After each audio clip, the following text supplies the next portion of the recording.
చెల్లించుకుంటున్నా. ఈ ఉదయకాల సమయంలో ఈ రెండులో మీరు తోడుగా ఉండి బిడ్డను తీసుకొచ్చారు, మీకు వందనాలు చెల్లించుకుంటూ ఉన్నా.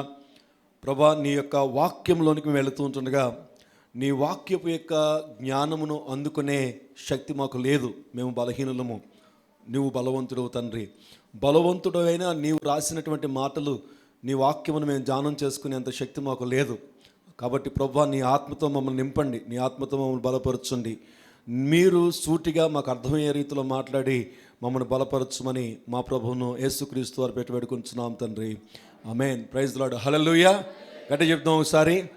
ఎస్, నెహెమ్యా జీవితాన్ని మనం ధ్యానం చేసుకుంటున్నాం. మరి ఇంచుమించుగా ఎన్ని వారాల నుంచి ధ్యానం చేస్తున్నాం అంటే నెహెమ్యా జీవితాన్ని 34 వారాల నుంచి 6వ అధ్యాయం వరకు వచ్చాం.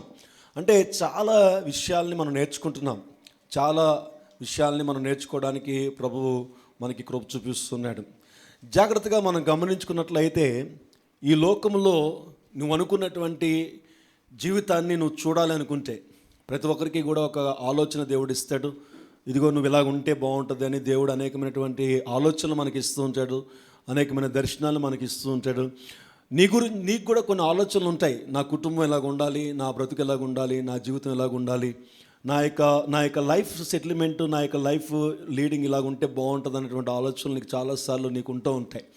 ఇక్కడ మన జాతక మనం చూస్తే 2 విషయాలు నేను ఈరోజు మీకు జ్ఞాపకం చేస్తాను. 2 విషయాల గురించి మనం ధ్యానం చేసుకుందాం.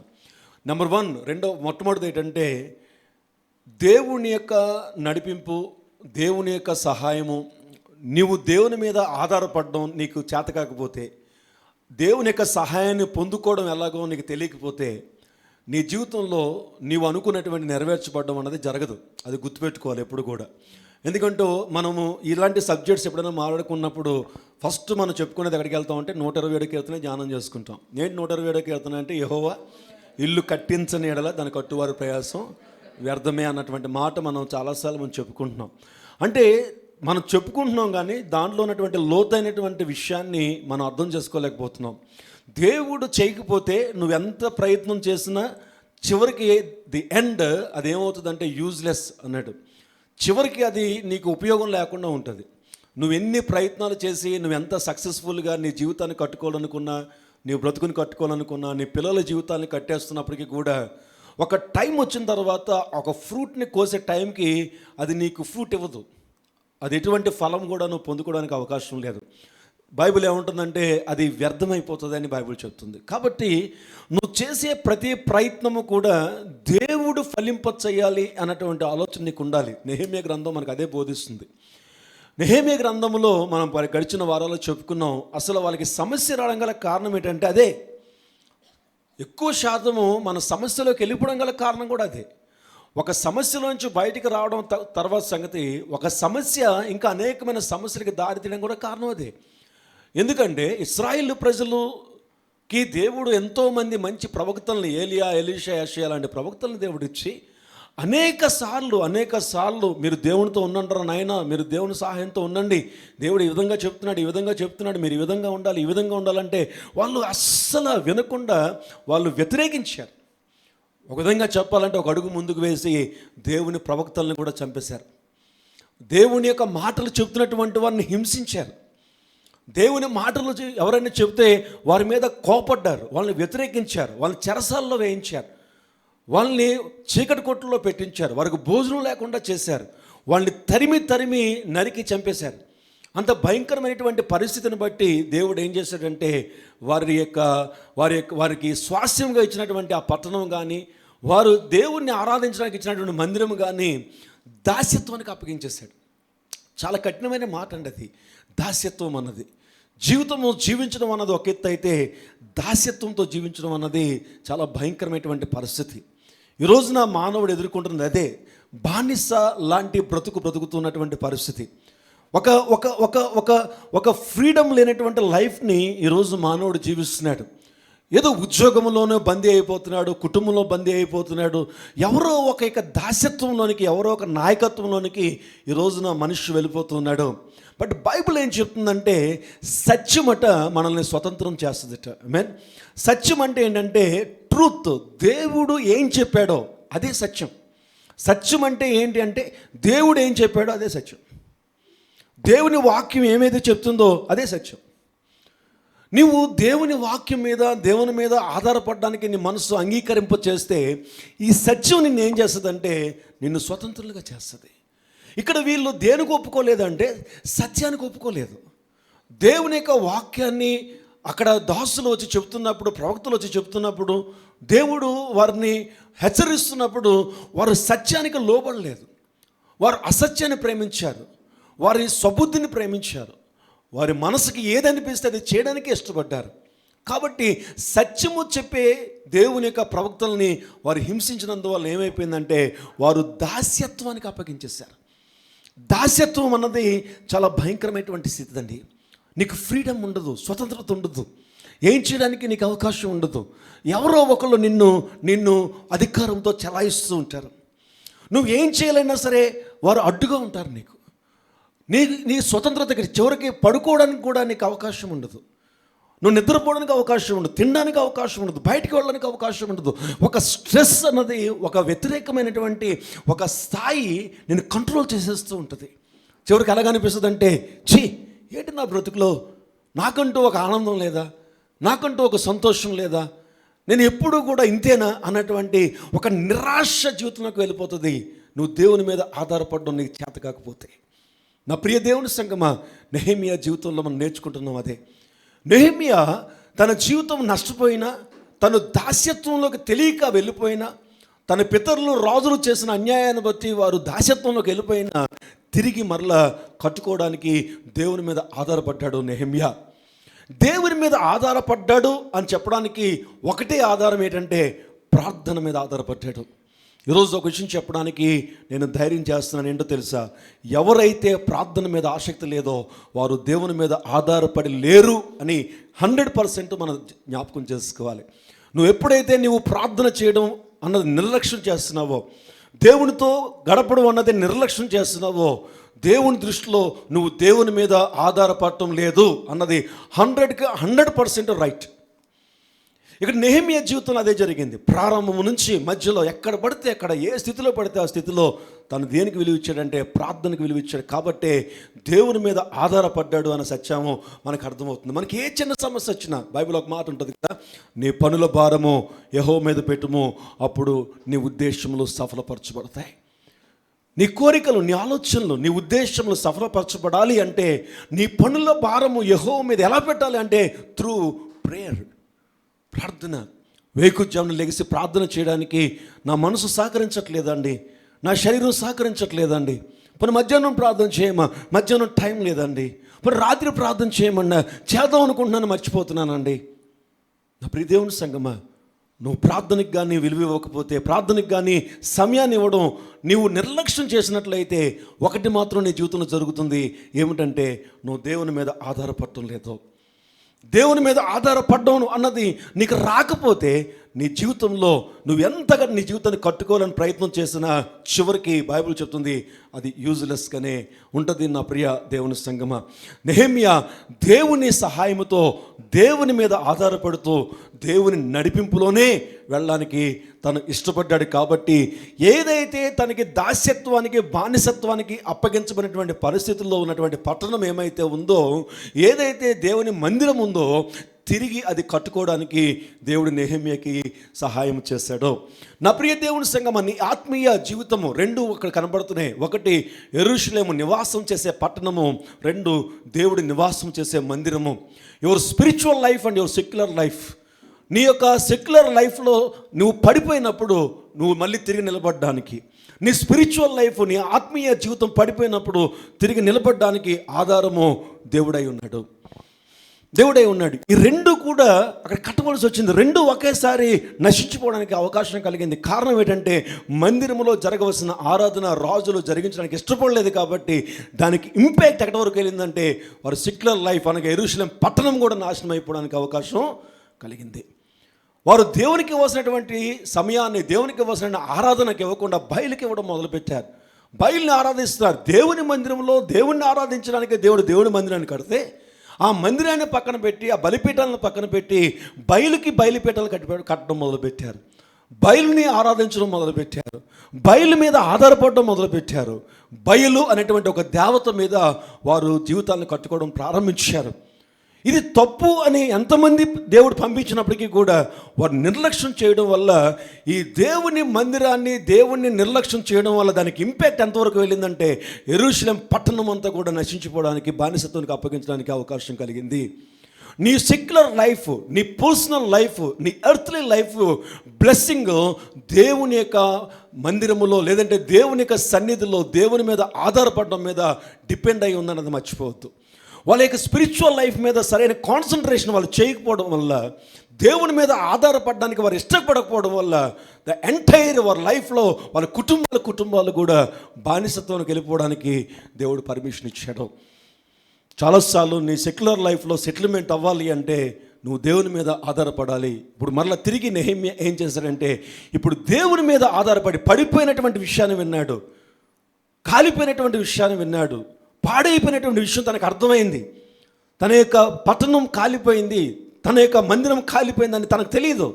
ఎందుకంటే మొదటి బానిసత్వంలో వెళ్ళిపోయారు వాళ్ళు. అప్పటికి ఇంకా మందిరం నాశనం చేయలేదు, పట్టణం ఇంకా కాలిపోయేటట్టుగా చేయలేదు, జస్ట్ బానిసలుగా తీసుకెళ్ళిపోయారంటే ఆ సమయంలో వెళ్ళిపోయాడు నెహెమ్యా.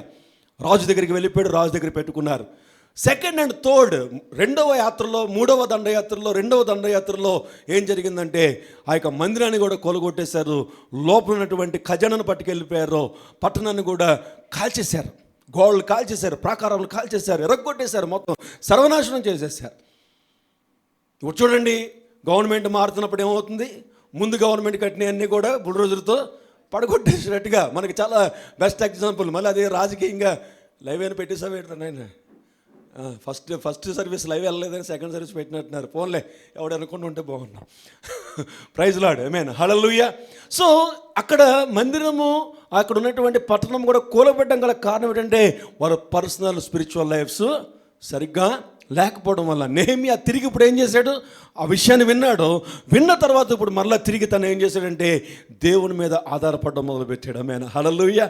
దేవుని మీద ఆధారపడడం మాత్రమే ఉందా తన లైఫ్లో? లేదండి, దేవుని మీద ఆధారపడడం మాత్రమే లేదు. తను దేవుని దయయందును మనుషుల దయందును తను ముందుకు వెళ్ళడానికి ఇష్టపడ్డాడు. దేవుని దయ ఒకటే కాదు, నేను చాలాసార్లు ఇంతకుముందు చెప్పాను, 3 రకాల మనుషులు ఉంటారు. ఒక రకం మనిషి ఎలాగుంటాడంటే పొద్దున్న లేచిన నుంచి రాత్రి వరకు దేవుడే, ఇంకెవరిని లెక్క చేయడు, ఏ మనిషిని లెక్క చేయడు, ఎవడెళ్ళపోతే నాకేంటి అంటాడు, ఎవడే నాశనం అయిపోతే నాకెందుకు అంటాడు, ఎవడు నన్ను ఏం చేయక్కర్లేదు, దేవుడు ఉంటే నాకు చాలు, దేవుడు ఉంటే నాకు చాలు అంటాడు. ఇది కొంచెం డేంజర్ వీళ్ళు. రెండవది, దేవుడు ఏం చేస్తాడు, మనుషుల సహాయం కావాలి కానీ, మనం ఉండేది మనుషులతో, అడవుల్లో లేవు కదా, మనుషుల సహాయం కావాలి కానీ, మనుషుల దయ కావాలి కానీ అని చెప్పి దేవుడిని అస్సలు పట్టించుకోడు. మనుషులకి ఇచ్చినటువంటి వాల్యూ అంతా ఇంత కాదు, అందరికీ వాల్యూస్ ఇస్తూ ఉంటాడు, అందరి మీద ఆధారపడుతూ ఉంటాడు, అందరిని తీసుకొచ్చి ఇళ్ళల్లో పెట్టుకుంటూ ఉంటాడు, బంధువులు, స్నేహితులు, అందరికీ కూడా నాకు కావాలనుకుని తిరుగుతూ ఉంటాడు. వీడు కొంచెం డేంజరే, ఎప్పుడో నాశనం అయిపోతాడు, రోడ్డు ఎక్కితే మళ్ళీ ఇంకంత బైక్ రాడింగ్ మళ్ళీ. మూడవ టైప్ ఉంటారు. ఈ థర్డ్ టైప్ వాళ్ళు ఎలాగుంటారంటే దేవుని దయ, మనిషి దయ యొక్క బ్యాలెన్సింగ్ వాడికి తెలుసు, దేవుని మీద ఎలాగ ఆధారపడాలో తెలుసు. అట్ ద సేమ్ టైం నేను అడవిలో లేను, మనుషుల మధ్యలో ఉన్నాను కాబట్టి మనుషుల మీద ఆధారపడడం కాదు, మనుషుల దయ కొరకు పోరాడతాడు, మనుషుల దయ కొరకు ఆరాటపడతాడు. ఈ రోజుల్లో మనం చూసినట్లయితే కరోనా తర్వాత ఒక క్రూయాలిటీ డెవలప్ అయింది. ఏంటి ఆ క్రూయాలిటీ అంటే, ఎవడేమనుకుంటే నాకేంటి, ఎవడేమైతే నాకేంటి, నేను బాగుంటే చాలు. అలా కాదు, వాళ్ళు నీ గురించి అయితే ఏంటి పొమ్మను ఏంటి, బైబిల్ అలా చెప్పట్లేదు. ఎవడైనా నీ గురించి ఒక చెడ్డ మాట అనుకుంటే వాడి దయ నీకు కావాలి అంటే దాని అర్థం ఏంటంటే మంచి సాక్ష్యం నీకు కావాలని అర్థం. మనుషుల యొక్క దయను సంపాదించుకోవడం అంటే మనుషుల దగ్గర నీకు మంచి సాక్ష్యము.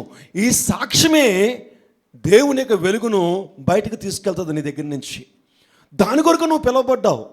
దేవునికి ఉపయోగపడే ఒక ఇన్స్ట్రుమెంట్గా నువ్వు ఉపయోగపడాలి.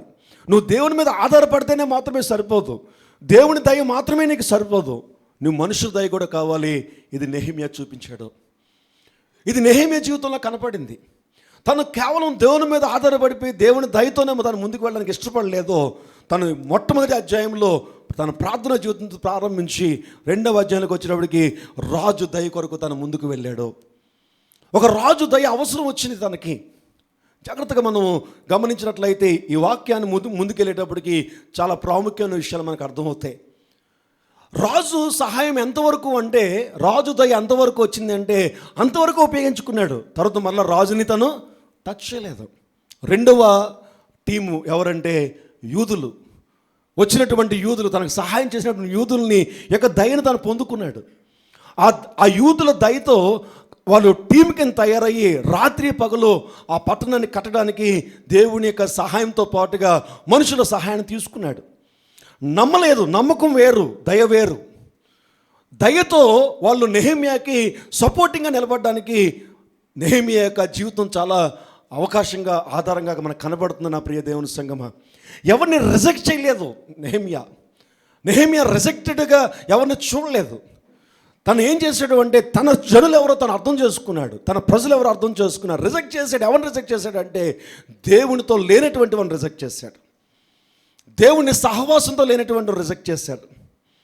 దేవుని యొక్క సన్నిధిలో నిలబడి ప్రార్థన ద్వారా వచ్చినటువంటి జ్ఞానంతో తను ఎవరు దేవునికి సంబంధించిన వారు, ఎవరు దేవునికి సంబంధించినటువంటి వారు అనేది తెలుసుకోగలిగాడు. యూదుల్ని తను దయను పొందుకొని సహాయంతో తను ముందుకు వెళ్ళాడు.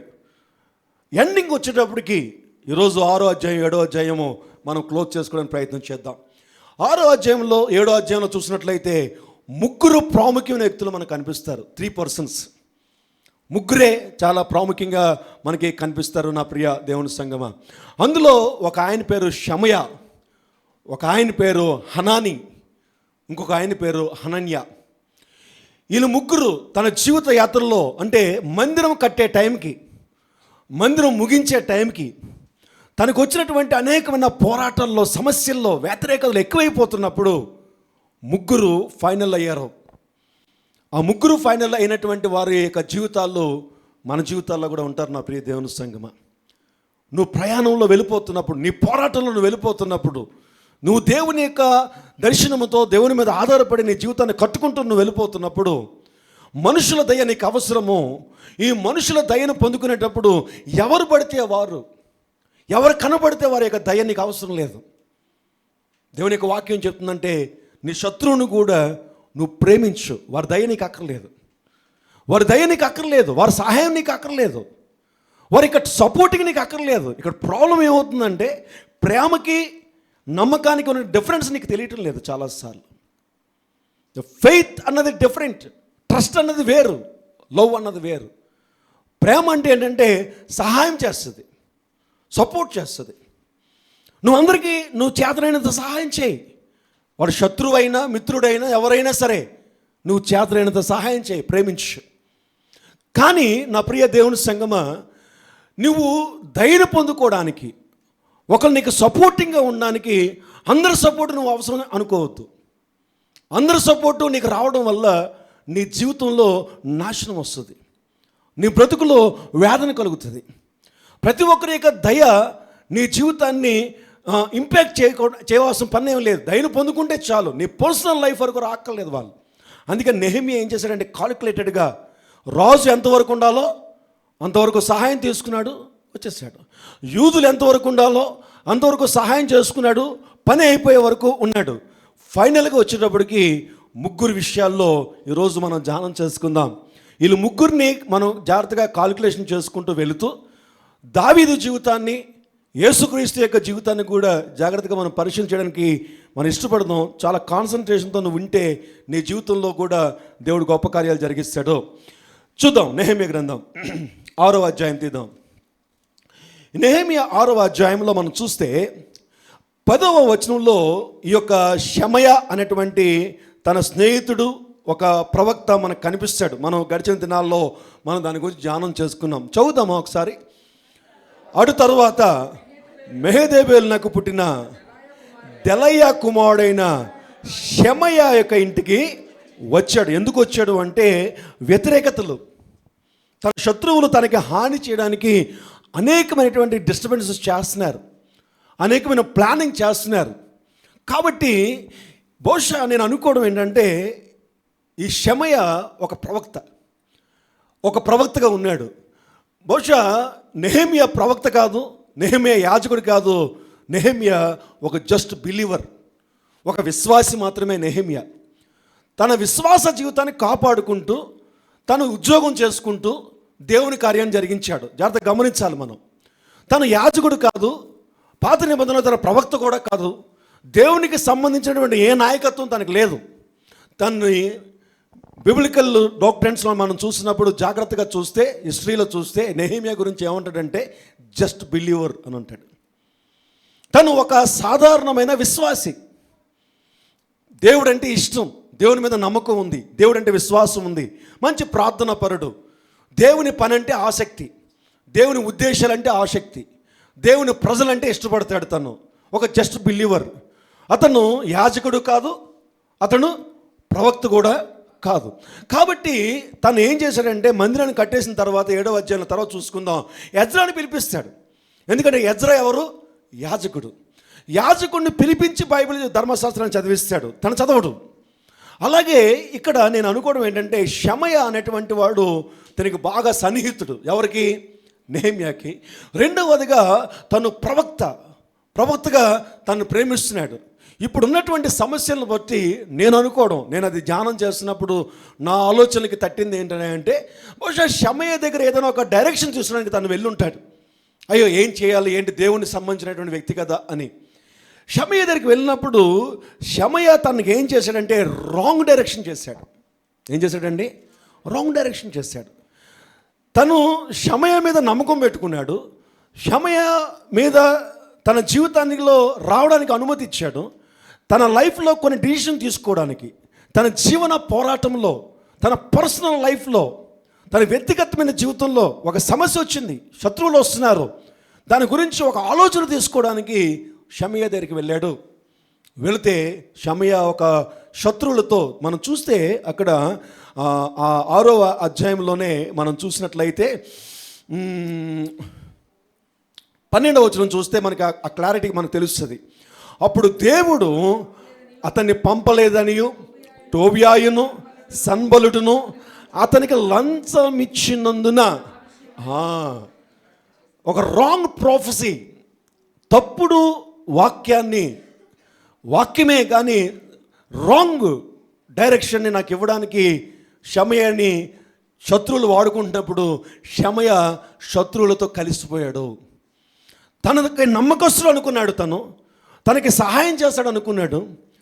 తను రాజు సహాయాన్ని దగ్గర వరకు వెళ్ళలేదు, రాజు వరకు తను చెప్పడానికి ఇష్టపడలేదు, అలాగనే ఉన్నటువంటి మిగతా యూదులకు కూడా చెప్పడానికి ఇష్టపడలేదు. ఒక షమయాన్ని ఇష్టపడ్డాడు. షమయ ఇంటికి వెళ్ళిపోయాడు, పర్సనల్గా తనతో మాట్లాడడానికి ఇష్టపడ్డాడు, తనకున్నటువంటి పరిస్థితులను ఎక్స్ప్లెయిన్ చేయడానికి ఇష్టపడ్డాడు. ఎంతగా తన మీద ఆ దయ కోసం తను ఆరాటపడ్డాడో, ఎవరికి ఇవ్వనటువంటి విలువ షమయాకి ఇచ్చాడు. బట్ షమయ ఏం చేశాడంటే తన్ని శత్రువులకు అప్పగించడానికి ప్లాన్ చేశాడు. ఇక్కడ నేను ఒక విషయం చెప్పడానికి ప్రయత్నం చేస్తున్నాను. ఏంటంటే నెహెమ్యా మనుషుల దయ కంటే కూడా మొట్టమొదటిగా దేవుని దయ కొరకు ప్రయత్నం చేసినటువంటి వ్యక్తి. కాబట్టి ఏ మనిషి యొక్క దయ తనకు అవసరం ఉందో, ఏ మనుషుడి ద్వారా తనకి వ్యతిరేకత ఉందో అన్నది దేవుడు బయలుపరచడం ప్రారంభించాడు తనకి. నా ప్రియ దేవుని సంగమా, ఈ రోజున మనుషుల యొక్క సహాయం లేకుండా నువ్వు ముందుకు వెళ్ళడం చాలా కష్టం. మనం గడిచిన దినాల్లో మనం చెప్పుకున్నాం. లూకా సువార్త, సమూయేలు గ్రంథం ఒకసారి మళ్ళీ చూసుకుని మళ్ళీ మనం ఇక్కడికి వద్దాం. ఇక్కడ ఏమన్నా మీరు ఒక మార్క్ ఏమైనా పెట్టుకోండి.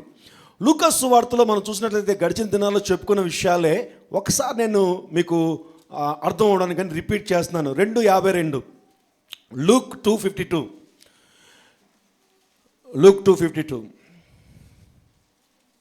చాలా టైం పడుతుంది బైబిల్ తీయడానికి. అందరూ ఇండెక్స్ గంటస్థం చేశారా? అందరూ యేసు జ్ఞానమందును వయస్సునందును దేవుని దయందును మనుషుల దయందును, జాగ్రత్త గమనించాలి, వర్ధిల్లుతూ వచ్చాడట. పొందుకోవడం కాదు, దేవుని దయ కొరకు మనుషుల దయ కొరకు తను ప్రయాసపడుతున్నట్టుగా మనం చూస్తున్నాం. వర్ధిల్లుతూ వచ్చాడంటే ప్రయాసపడుతున్నాడు, ఎదగడానికి ప్రయత్నం చేస్తున్నాడు. సమూయేలు గ్రంథంలో కూడా మనం చూసినట్లయితే 1వ సమూయేలు గ్రంథంలో మనము ఒక మంచి ప్రవక్త, యాజకుడు, దేవుని సన్నిధిలో, దేవుని మందిరములో దేవుని స్వరమును వినలేని దినాల్లో వినగలిగిన సామర్థ్యం కలిగినటువంటి సమూయేలు 1 సమూయేలు 2వ అధ్యాయం 26వ వచనం. బాలుడగు సమూయేలు ఇంకను ఎదుగుచు యెహోవా దయ అందును మనుషుల దయ అందును వర్ధిల్లుచు ఉన్నాడు అని చెప్తాడు. ఈ రెండు నీకు కావాలి. మనుషుల దయ నీకు కావాలి, దేవుని దయ నీకు కావాలి. దేవుని స్వరము విననటువంటి దినాల్లో దేవుని స్వరము ఆగిపోయింది. దేవుడు మాట్లాడడం స్టాప్ చేశాడు. ఏలీ లాంటోడితో కూడా దేవుడు మాట్లాడడానికి ఒప్పుకోవడం లేదు. అలాంటి దినాల్లో సమూయేలుకి దేవుడు 3 సార్లు తన స్వరం ఏంటో అర్థమయ్యేటట్టుగా మాట్లాడడానికి ప్రయత్నించాడు. కారణం ఏంటంటే సమూయేలు దేవుని దయందును మనుషుల దయందును వర్ధిల్లాడు. ఈ రోజున దేవుని యొక్క నడిపింపు నీకు కావాలి అంటే, దేవుని యొక్క నడిపింపులో నువ్వు ఉండాలి అంటే నువ్వు దేవుని దయను పొందుకోవాలి, మనుషుల దయను కూడా పొందుకోవాలి. గట్ వన్ థింగ్, రెండిటికి కామా ఉంది. దేవుని దయ మనుషుల దయ కాదు, దేవుని దయ కామ మనుషుల దయ. నువ్వు ముందుగా దేవుని దయ కొరకు ప్రయత్నం చేయాలి. దేవునితో మంచి సహవాసం పెట్టుకోవాలి. నీ ప్రార్థన జీవితము, నీ భయభక్తుల జీవితము, నీ వాక్యానుసారమైన జీవితము, ఒక గాడ్లీ రిలేషన్ నువ్వు డెవలప్ చేసుకోవాలి. ఫస్ట్ నువ్వు దేవుడితో ఒక మంచి సంబంధం ఏర్పాటు చేసుకోవాలి. వెరీ నెక్స్ట్ మినిట్ నువ్వు మనుషుల దయ కొరకు నువ్వు ప్రయాస పడాలి. అప్పుడు ఎటువంటి వారి యొక్క దయ నీకు అవసరమో, ఎటువంటి వారు దయ చూపించాలో నీ మీద దేవుడు వారిని నీకు బయలుపరచడం మొదలు పెడతాడు. ఆమేన్. హల్లెలూయా, హల్లెలూయా. మొట్టమొదటిగా రాజు దయ దానికి ఉపయోగపడింది. అయిపోయింది. తర్వాత బైబిల్లో మళ్ళీ మనకి రాజుతో కాంటాక్ట్ చేసినట్టు మనకి ఎక్కడ కనపడదు. సమస్త అధికారాన్ని పొందేసుకున్నాడు, వచ్చేసాడు. తర్వాత యూదులు ఇప్పుడు ఫైనల్ 6వ అధ్యాయంలో తను యెరూషలేము పట్టణాన్ని, మందిరాన్ని కట్టేశాడు. కట్టేసినటువంటి సమయంలో 3 వ్యక్తులు కనిపిస్తున్నారు మనకి. నెంబర్ 1 ఎవరైనా అంటే షమయా. ఈ 3 వ్యక్తుల యొక్క స్వభావాలు ప్రతి ఒక్కరి జీవితంలో ఉంటాయి. 3 గ్రూప్స్ అంటాం మనం. ఇంకా చూద్దాం, దావీదు జీవితం చూసుకోవాలి, మనం యేసుక్రీస్తు జీవితం కూడా చూసుకోవాలి. దీనికి రిలేటెడ్గా ఉన్నటువంటి ఆ జీవితాన్ని కూడా పరిశీలించుకుంటే ఇంకా నీకు కొంచెం బాగా అర్థమవుతుంది. నీ పర్సనల్ లైఫ్లో నువ్వు వెళ్తున్నటువంటి పోరాటంలో, నువ్వు వెళ్తున్నటువంటి జర్నీలో 3 టైప్స్ ఆఫ్ పీపుల్ ఉంటారు. 3 రకాలైన మనుషులు ఉంటారు. ఈ 3 రకాల మనుషుల్ని కూడా నువ్వు జాగ్రత్తగా కానీ డీల్ చేయడం నీకు రాకపోతే నీవు ఈ షమయా లాంటి వాడి దగ్గర ఇరుక్కుపోవడానికి అవకాశం ఉంటుంది. ఒక మాట చెప్పడానికి నేను ధైర్యం చేస్తున్నాను ఏంటంటే, షమయా లాంటి వాళ్ళ దగ్గర ఇరుక్కుపోయినటువంటి క్రైస్తవ జనాంగమే 90% ఉంటున్నారు ఈ రోజున. 90% ఆఫ్ క్రిస్టియన్స్ లేదంటే స్పిరిచువల్ స్టాండర్డ్స్లో ఉన్నటువంటి వారు. కారణం ఏంటో తెలుసా? Spiritual laziness. పైకి భక్తి గల వారిగా కనిపిస్తూ దేవుణ్ణి ఆశ్రయించని వారుగా ఉన్నటువంటి వారే ఎక్కువ మంది కనిపిస్తున్నారు. నామినల్ క్రిస్టియన్స్, ఏదో చర్చ్కు వెళ్తున్నాం, ప్రార్థన చేస్తున్నాం, లేదంటే ఏదో చేస్తున్నాం అని చెప్పి అండమే కానీ వాక్యానుసారమైనటువంటి జీవితంలో ఒక సమర్పణ కలిగి ఉండడానికి ఇష్టపడినటువంటి పరిస్థితి. డానియేల్ లాగా దేవునికి ఇష్టం లేనివి నేను చేయను అని ఒక నియమం లేనటువంటి స్థితి. మనసుకి ఏదనిపిస్తే అది చేయడం, ఎలా పడితే అలాగా ఫ్రెండ్షిప్లు చేయడం, ఎవరితో పడితే వాళ్ళతో సహవాసం చేయడం, ఎవరితో పడితే వాళ్ళతో రిలేషన్స్ మెయింటైన్ చేయడం, ఎవరితో పడితే వారికి పర్సనల్స్ అన్నీ కూడా మాట్లాడేయడం, జీవితం అంతా కూడా ప్రతి ఒక్కరికి ఎక్స్ప్లెయిన్ చేసి చెప్పడం, కుటుంబాల్లోనికి ప్రతి ఒక్కరిని కూడా ఎంటర్ అయిపోనివ్వడం, ఎలా పడితే అలాగా మనసుకి ఎలా అనిపిస్తే అలాగా. జాగ్రత్త గమనించండి నా ప్రియ దేవుని సంగమా, మంచితనానికి లోకంలో చోటు లేదు, దేవుని యందు భయభక్తులకు మాత్రమే లోకంలో చోటు ఉంది. మంచితనానికి చోటు లేదు. నువ్వు ఎంత మంచివాడివైనా సరే లోకానికి అవసరం లేదు. బట్ దేవుని యందు భయభక్తులైనటువంటి జీవితంలో దేవుడు కల్పించుకొని నిన్ను విడిపిస్తాడు. నీ మంచితనము నిన్నేమి చేయలేదు. దేవుని యందు ఉన్నటువంటి భయభక్తులైనటువంటి జీవితము నిన్ను అనాయింటింగ్తో నింపి నిన్ను విడిపించడం మొదలు పెడుతుంది. 3 టైప్స్ ఆఫ్ పీపుల్, 3 రకాలైనటువంటి జనాంగము ప్రతి ఒక్కరి జీవితంలో ఉంటారు. నీ జీవన పోరాటంలో నువ్వు వెళ్ళిపోతున్నప్పుడు నువ్వు సెలెక్ట్ చేసుకునే వాళ్ళు 3 రకాలైనటువంటి వారు ఉంటారు. నువ్వు సెలెక్ట్ చేసుకుంటావు వాళ్ళని. నువ్వు చాలా తెలివిగా వెళ్తున్నాను అనుకుంటావు, చాలా జ్ఞానంతో వెళ్తున్నాను అనుకుంటావు. ఇక్కడ కూడా నెహెమ్యా చాలా దూరం ప్రయాణం చేశాడు. ఇంకా ఎండ్ ఆఫ్ ది మినిట్లోకి వచ్చేసాడు. ఇంకా ప్రాకారం కట్టేశాడు. ఇంకా క్లోజింగ్ అయిపోతున్నటువంటి టైంలోని ఎండ్ ఆఫ్ ది టైంలో 3 మాత్రమే ఫిల్టర్ అయ్యారు. ఈ 3లో కూడా ఒకడు ఎవరు అంటే షమయా. ఈ షమయాని దేవుడు చక్కగా ఫిల్టర్ చేశాడు. ఇదిగో తెలియచేశాడట. ఎవరు తెలియచేశాడటండి? దేవుడే తెలియజేశాడు. నెహెమ్యా ఆ సమయంలో షమయ ఇంటికి వెళ్ళాడు, కానీ దేవుడు తను చెప్పినటువంటి మాటలు తప్పు అని ఎవరు తెలియజేశారంటే దేవుడు తెలియజేశాడు. కారణం ఏంటో తెలుసా? దేవుడి మీద తను ఆధారపడ్డాడు. నువ్వు సెలెక్ట్ చేసుకున్నటువంటి పీపుల్, నువ్వు సెలెక్ట్ చేసినటువంటి స్నేహితులు, నువ్వు సెలెక్ట్ చేసినటువంటి నీ యొక్క బెస్ట్ విషర్స్, ఇదిగో వీళ్ళు పర్వాలేదండి, వీళ్ళు చాలా సహాయం చేస్తారండి, వీళ్ళు మంచోళ్ళని చెప్పేసి చాలామందిని ఫిల్టర్ చేసిన దాంట్లో 3 types ఆఫ్ పీపుల్ ఎండింగ్లో నీకు ఉంటారు. ఆ ఎండింగ్లో షమియల్ అంటాడు ఉంటాడు, జాగ్రత్త జాగ్రత్త. నువ్వు వారింటికి వెళ్తావు, వారితో సహవాసం చేస్తావు, వారితో రిలేషన్స్ పెట్టుకుంటావు, వారితో అన్నీ మాట్లాడుకుని చూస్తావు, వాడు నిన్ను నట్టేట ముంచేస్తారు. జాగ్రత్త. శత్రువులతో చేయి కలిపేస్తారు, నీ ఎనిమితో చేయి కలుపుతారు. ఎక్కడైతే నీకు వ్యతిరేకత వస్తుందో ఆ వ్యతిరేకమైనటువంటి స్వభావం కలిగి నిన్ను జాగ్రత్తగా నమ్మి తడిగొడ్డుతో నీ మెడకే కోసేస్తారు. నువ్వు తెలిసేటప్పటికే నీ బ్రతుకంతా కూడా రోడ్డు మీద పడిపోవడానికి అవకాశం ఉంటుంది. నా ప్రియ దేవుని సంగమా, నువ్వు అనుకుంటావు ఎంత నమ్మాను నేను ఎంతగా సెలెక్ట్ చేశాను, ఎంతోమందిని నేను పక్కన పెట్టాను, ఎంతోమందిని నేను అవాయిడ్ చేశాను, నేను చాలా జాగ్రత్తగా వెళ్ళాను. బట్ ఎందుకో తెలుసా? Your personal spiritual laziness. ప్రార్థనకి సమయం ఇవ్వవు, వాక్యానుసరమైన జీవితం అంటే నీకు ఇష్టం ఉండదు, దేవుని సన్నిధి అంటే పెద్దగా ఇష్టపడవు, దేవుని సేవకులు ఏమైనా చెబితే నీకు వ్యతిరేకము, దేవుని సేవకులు ఏమైనా మంచి చెబితే నీకు చాలా శ్రమ, ఇబ్బంది. వారిని ఇబ్బంది పెడతావు, వారిని కష్టపెడతావు, వారి మాటలు వినడానికి ఇష్టపడవు. Your spiritual laziness. కాబట్టి నువ్వెంతో తెలివిగా వెళ్దాం అనుకుంటున్నటువంటి ఆ లాస్ట్ మినిట్లో ఎంతమందిని అయితే ఫిల్టర్ చేసావో ఆ ఫిల్టర్ చేసినటువంటి వారిలో షమియా లాంటి వారి చేతిలో చిక్కుపోయే వాళ్ళు ఈరోజు చాలామంది ఉన్నారు నా ప్రియ దేవుని సంగమా, ఉన్నారు. ఎందుకంటే ఎన్నో కౌన్సిలింగ్స్, ఎంతోమంది జీవితాలు మేము చూస్తూ ఉంటాం.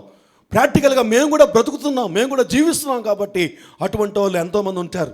మన సంఘంలో చాలామంది ఉంటారు. సంఘంలో కూడా 3 types ఆఫ్ గ్రూప్స్ ఉంటాయి.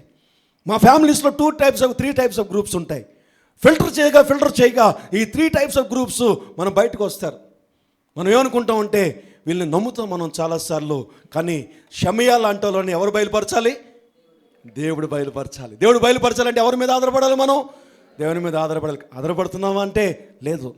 దేవుని కంటే ఉద్యోగానికి, దేవుని కంటే బంధువులకి, దేవుని కంటే స్నేహితులకి, దేవుని కంటే మన ఇష్టాలకి ఎక్కువ విలువిచ్చి మనం ఏం చేస్తున్నామంటే దేవుని యొక్క విషయాల్లో మనము లేజీ అంటాం.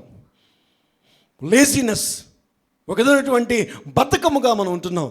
చేద్దాంలే రేపు చేద్దాంలే, ఇవాళ ప్రార్థన చేయలేదు రేపు ప్రార్థన చేద్దాంలే, అరే ఈరోజు నేను లెగలేకపోయాను, నేను ఎక్కువసేపు ప్రార్థన పర్లేదా, ఏముంది రేపు పొద్దున. అసలు కొంతమందికి అయితే ప్రార్థన చేయలేదన్న బాధ కూడా లేదు చాలామందికి. అయ్యో నేను ప్రేయర్ చేయలేకపోతున్నాను, నేను ఎక్కువ టైం దేవునితో నేను స్పెండ్ చేయలేకపోతున్నాను అన్నటువంటి ఒక భయం కూడా లేకుండా క్రైస్తవ జీవితాలు జీవిస్తున్నారు చాలామంది. క్రైస్తవ జీవితాల్లోకి వెళ్ళిపోతున్నారు చాలామంది.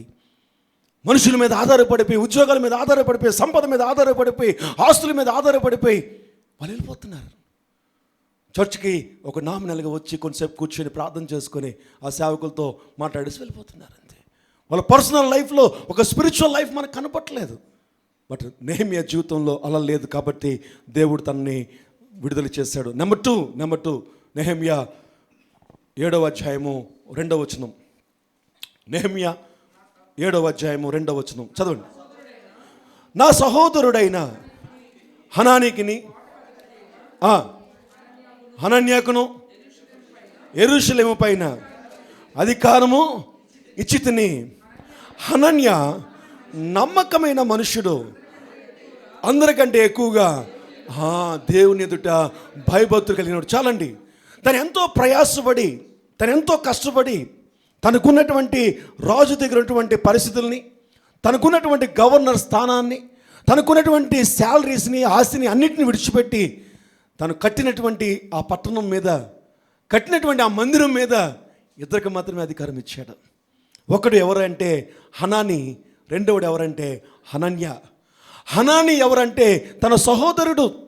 ఈ సహోదరుడు హనన్య గురించి మనం చూస్తే 1వ అధ్యాయం 2వ వచనంలో మనం చూద్దాం ఒకసారి. నెహెమ్యా 1వ అధ్యాయము 2వ వచనము. నా సహోదరులలో హననీయను ఒకడును యూదులలో కొందరును వచ్చిరి. చెరపట్టబడిన